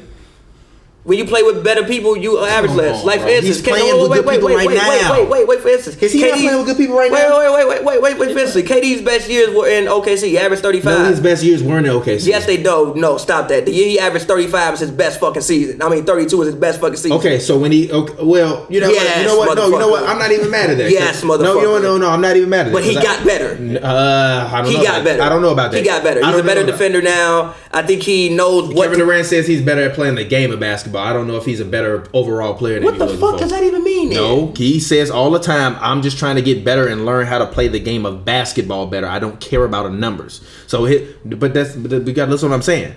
If we talking about statistical impact and how he's impacting the game, back then you looking at that shit like, yeah, that was way better than what he's doing now. But now he's just trying to get better within the system and learn. Yeah, he's a better basketball player now. Well, okay then, but that's what I'm saying is just numbers don't always reflect how. For instance, Steph is a better basketball player now than he was his fucking MVP year. The MVP is still a better year. He's a much better basketball player now. He is way better. Smarter. I don't know about better. The fuck do you mean? That's a part of being better, motherfucker. No, it's not. No, it's not. If you can't do what you did back then, no. He's to me 90s Mike is better than 80s Mike. To me, that 2016-2017 season will forever be better. You mean the 2015-2016? I mean the 2016-2017 season, the year after, in which he won unanimous fucking MVP. No, that's the or year that was before. the 2015-2016. Yeah. Okay, well, you know what I'm saying. The year in which he won unanimous MVP will forever be the best year of his career. Yes. No. He might have got smarter and stopped taking less dumbass shots. This year is better, but that don't mean that he better than he was when he was fucking giving you 90, 50, 40, dropping bombs from everywhere, scoring 30 points per game, and sitting out the fourth quarter of every goddamn game. He's a better basketball player this year and last year if he would. Nah, he's older and smarter and wiser. Mike in fucking 98 wasn't better than he was when he won MVP, Defensive Player of the Year, and all that shit. Nah, put that young Mike on that new team, and he still would have won the fucking ring. Give him Scotty. Give that young Mike Scotty, and they still would have fucking won. Stop that, man. Karl Malone, bum ass. The mailman still don't deliver on Sundays. Hold on. I think that 90 to 93 Mike, like people, 91 Mike is probably the best Michael Jordan, but 88 Mike had the best numbers. But I think that 91 to 93 Mike is probably the best Michael Jordan. I don't know about that. We argue smarter. We argue some shoulda, woulda, couldas. Because if you put that same guy on that Bulls team, we don't know what he would have done. Make mistakes. He made more mistakes. He was a Defensive Player of the Year that year. That's dope. By then, Scottie Pippen is starting and is in his prime. That's dope. So that means you have the Defensive Player of the Year that year and fucking Scottie Pippen on the other end, and he's 6 years younger. That's dope. But mentally, he got smarter. He got better. Nah, he got stronger. That was the difference. That helps a lot too. No. But by then in '91, the Detroit, the Bad Boys that shit was over with. Yeah, not really. They still won 50 games that year. Hold on, they still won 50 games that year. Come on, bro. If he don't that shit was over with, bro. They still won 50. Was over with. They still won 50 games. 91 ain't not handling Mike the same way they did in the '80s. If he ain't, fuck out of here. If he ain't stronger, they could barely hold Mike back then. If he ain't stronger, they might. They could barely hold Mike back then, and Pippen was young. Pippen is in his prime. Yeah, that's true. Yeah, no, not happening. Fair. Not happening. Fair. Not happening. Fair. Prime Pip changes everything. Yeah. And the man still won a superstar. But his prime Pip still changes everything. Fair. Stop 91 that. Pippen was killing. Exactly. Stop that, man. Let's stop that. No, just because your numbers went down and you got a little bit smarter and stopped doing dumbass shit don't mean you was better than you. That don't mean you was better than you was back then. I'm sure got smart too. Yeah, but that don't mean he was better than he was back then. No, he's a better basketball player now. He was just way more fucking athletic. This has been when it Hoops comes and to the game of Brews. It's your basketball, boy he's a better TPJ. basketball Find me on player Twitter, now. Instagram, real TPJ, REL TPJ. It's a film joke if you don't get it, you dummy. Because this man, gee, what? He's a better basketball. Like, He's better than at he the was game. in MVP? He's better at the game of basketball, and he's a much better scorer now. Much better scorer now. So it's You didn't levy some hot ass takes today. Nah, I'm out for bro. Like, Jesus bro, Christ, no, like, bro, getting smarter to me is part of being better. Like at basketball, No, that is true, but as far as skill, I don't know. For It does make you take smarter shots, but if you still not hitting them, that going back to Simmons, he could get smarter in 3 years. If he still ain't hitting that shot, it's just not happening. No, because he can still create opportunities if he's smarter. Sometimes he just like he make other players. He around shouldn't you with as big as he is, shouldn't even let anybody guard him from the fucking paint if he had a 3-point line. You know how big he is? Just run at him. They can't stop you, G. If he take a full head of steam and run at him, they can't stop you, and they gotta collapse. So imagine what happens if he learns how to just hit like a few of them, and then you gotta account for it, and then you run at him, and he runs right past you because he's just as fast as anybody else in the NBA. I mean, you and would still throws it always- off to one of those fucking shooters You would that's always- standing around the perimeter, including Joel Embiid. That's your 10 assists. That's all I'm saying. Stop that, man. I don't know When if the he'll be man able is to gonna average average- I don't a know if he'll triple be able to double. average that, bro. The man is gonna average a triple double, and y'all remember I said that. He could. No, he will. I wouldn't put it past He him. will. No, it's He gonna will. happen. It's going Trust to me. happen. When he get his first signature shoe, that's gonna be one of his campaigns. Some dumbass reporter in Philadelphia, Ben Simmons, do you think you could have a triple double this year? And he's gonna be like, I mean, I feel like why not? Why couldn't I do this? You know what I'm saying? I saw Russ and guys like Russ do it. I'm a little bit taller. I'm a little bit stronger. I think I might be able to do it. And then they're gonna be like, damn, that would be amazing. 2 NBA players average triple double. Yeah, I think me and Russ can do it this year. And then his dumb ass gonna go out there and Russ average a hella fucking not triple gonna be double. doing that shit at like Russ fucking is 33 G. Yes, he is. How? Because he's gonna stop taking. He's gonna take less shots. He's one. He's See, if Russ averaged- he just attacks the thing about Russ, which is the reason why I don't believe that he. I think in that year when he was first averaging triple double, he was definitely stat padding. This year, I don't think he does because he doesn't need to.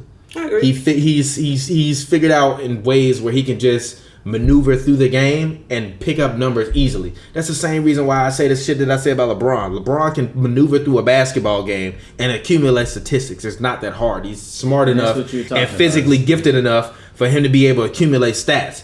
That don't mean that LeBron now is better than he was last year, the year before, in 2013, 2011. I told you. know what I mean? I think season 16 is the best LeBron. No, but I think that Russ is getting smarter as a basketball player. That doesn't mean he's going I to be think better. this year is But I Russ's best think season. Russ is going to be one of those guys where if he wants to average a triple double for the rest of his career, he might not be able to do it in the last 2 years. But you can't tell me that Russ if he decides, I don't need to take 20 shots a game because usually I'm only making 8 of them. Let me just try to take 16 and make 8 of them within them 16. And Russ is averaging 18 or 19 or just 20 a game. He can't give you 10 and 10 on the other end. Unless he gets hurt, he's gonna be all right. He's got that skill. He's smart enough within the game. Assists for him, he picks up assists easier than anybody I've ever seen pick up assists. I can see him doing it at 33. He's serious. Russ is one of those players that picks up assists easier than anybody I've ever seen him pick up assists. I look up, I'm like, how does he have 17 assists? He's not even creating for people like that. He just got the ball in his hands and throw it to the people. But that's a part of creating, I guess. So, you know what I mean? He does like attacks with such ferocity that you have to like collapse. Benjamin fucking Simmons at 6'10", 3 But years see, from now. also the thing with Russ is who else can really create their own shot on that team? Paul George, okay. Mm-hmm. I don't. Nobody. But I'm fine. That's with why he getting 10 assists. Nah, it's not. Because when he was playing with KD, he was still averaging. He wasn't getting 10. He wasn't getting 10. Yeah, no, wait a minute. Because you got to get the ball to KD. No, but also you away. just said earlier that team was built around KD. Yeah. Yes, but he was still playing with a guy that won an MVP. He would still give you 8 assists in them. That's this year. not 10. No, but you're missing the point that I'm I saying. hear what you're saying. He's on his own team. You put that Russ on his own team, he's giving you 10 assists. On what, that Russ? You put that Russ on his own team, he's giving you 10 assists. Yeah. So what are we talking about? If you take Ben Simmons on his own team right now, he'll probably give you 10 assists. The issue is, it's other people there who can take the ball out of his also, hands. Russ back then was playing numbnut ball all the time. He don't play numbnut ball all the time now. Okay. That's also the reason why. But his numbers also back then weren't what they were now. His numbers now are better than they were back then. This year is his best season to me. No, it's not. Last year was. The year when he won MVP, or the year that he won MVP. Like the year that he won MVP was his best year. He's a better basketball player now. Even last year, I think he was a better basketball player than he was this year. Yes. Even his shooting and he his shot better last year. Yes, but as far as the game of basketball, bro. He was better. I can't agree with you. PG got better. I think both of them got better. Nah, PG got better. Russ didn't get better. If you come back the next year and you averaging less points because you shooting way less than you did the year before, you're not better than you were the year before. That's not true. He's not better than he was the year before. Yes, he is. No, he's not. He's mentally smarter. No, he's not. It's just PG knows where to play now. No, he's Last better. year, PG said, they told me, we don't need a playbook for you. Just make your own shots. This is the first year where I'm noticing where PG knows how to create those own shots. PG just realized, like, yo, I have to be the number one guy, and I have to step up and take the ball, rather than it being in a situation where Russ has to give me the ball in my spots. Last year when they told him, he said, I feel comfortable doing it. He was comfortable, but he wasn't really comfortable doing Russ it. Also, This year PG is gonna wave off people and be like, nah, I got it, or give me the ball. Yeah, Last year was more like, when I get the ball, all right, I got to crit because I'm in this shot and Russ is gonna shoot the ball if I don't throw in the ball. Now it's like, nah, get the fuck out the way. I'm PG. Throw me the ball. If you throw it in a catch and shoot, I'm gonna catch. I'm gonna shoot. You throw it to me, I'm gonna break somebody down, break the ankles and shoot. Yeah, but Russ and has even to him be- getting hurt might have affected where he was in his season. But I'm not gonna put that on it because if you're playing, you should be out there playing. If you was that hurt, you should have took that time off. You got a guy that was a former MVP. He should be able to at least keep you in the playoff race. Yeah, but here's my thing. I think that Russ getting smarter and being comfortable and allowing him to do that is part of why he's better. Your brain, like, again, basketball is like 90% brain, 10% of what the fuck you can do. You gotta think the game, bro. You gotta think the game. Listen, I'm pretty sure some pretty smart players out there. No, it's really not it. No. If you watch basketball, half these motherfuckers have no idea what they're doing. They just mad athletic. And you can get by with that. You can get very far with that. But the mind, bro, it's the mind is what separates the stars from the superstars. And How many guys in the NBA because of their mind? Out of it's 430 plus players in the NBA. What percentage of guys that are in the NBA because of their brain, their mental skill capacity? About 25%. Okay. I would say maybe a quarterback, but Nah, bro, for instance, even like a guy like Chris Paul, he's not the most athletic human being ever. The reason why he's still great right now is because of his mind. I mean, he's talented, obviously. He's greatly skilled. Yes, obviously, greatly skilled. But his mind is fucking crazy. Even Steph thinks the game very well. That's the shit that separates people, is the mind, bro. At this level, everybody's talented, but the mind. It's the mind. So the mind is the reason why Garrett Temple is sitting on the bench and Klay Thompson is starting on. Shit. For one, like, it takes mad focus to, like, bro, it takes, look, obviously the man is cold, bro, but, like, you know how much focus it takes to still hit your shot? Nah, bro, like, seriously. Listen, I'm here. You know how much focus it takes to still hit your shot when a man running at you like this? Everybody don't have that same level of focus. That's skill. And it's also mental. Everybody don't have that same level of focus. Yes, it's skill. Yes, you shot 100 million jump shots. If you go and watch a fucking practice, a lot of players could probably hit 25 threes in a row, 50 threes in a row. Put their ass in the goddamn gym with 25,000 people screaming at you and a man running at you like that. It's the mind that separates you and takes you to that next level. Where do they usually do the trials? Because I'm probably going to need to audition tomorrow. Yeah, because your brain is so. I mean, but like, are you thinking so the game on they level though? You probably not thinking the game on their level. Obviously, the talent is obviously but you're not thinking the game on their level either. You're doing good enough. No, stop it. Let's get out of here, man. We didn't talk way longer about shit that we did not need to talk about. It's your boy TPJ. I'm hungry as fuck. I ain't ate today. Find me on Twitter, Instagram, Real TPJ. That's REL TPJ, man. All right, what's gonna be the name of this episode, real quick, before I let y'all get y'all plugs in? It's gonna be Dear Harden. I wrote you, but you still ain't calling. And1 Harden. Harden is hot sauce with privilege, or Lonzo Gon Be on Lin Nig, or Kemba with mix MJ. And I'm just gonna replace Iverson with Kemba on that picture with Iverson rocking MJ. Kemba mix and MJ. That's classic. All right, classic. All right. Go ahead. All right, man. Shout out to the homie Huck. Go ahead and get your plug in, bro. Yeah, follow me fresh as me on Instagram. That's AZME1 and Space 2813. We trying to get in the studio.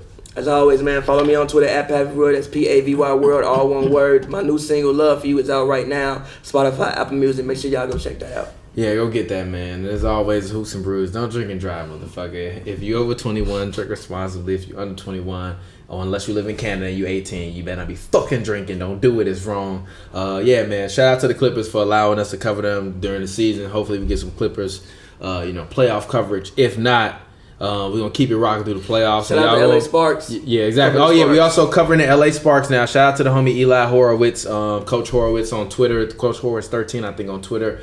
Make sure you follow him. He is the head of the PR for the Sparks. Pavy, not me, he will be covering the Sparks. Real quick, actually. Yes. We got 30 seconds. Yes, sir. Could Diana Taurasi make an NBA roster right now? Yes. We can start asking every single game. And play minutes? Yeah, she played 10 minutes, bro. I ain't say minutes, though. Play 10 minutes. G. Can Diana Taurasi make an NBA roster? She can't play 10 minutes. Can Diana Taurasi make an NBA roster and play 10 minutes a game? She can't come off the bench. You can't hide her on defense, bro. Hell no. She can have a slam dunk, G. No, G. I'm so glad we're covering this. Literally, every episode we're going to do a WNBA player and see if they can make the NBA. No, G. I respect Diana Taurasi. I've been watching Diana Taurasi since she was playing at UConn. She can't make a roster. Hell no, man. She can make a roster. Hell no, G. Kay Fiedler better than fucking Diana Taurasi, G. Yes, he is. Kay Fiedler better than Diana Taurasi, G. I'm a Cavs fan. I watch Kay Fiedler. Fuck no. She's better than Cameron Payne. Nah, yes, G. No, we in this episode. No, G. Hell no. You not being disrespectful. Cameron Payne get better than Diana Taurasi, G. I'm sorry.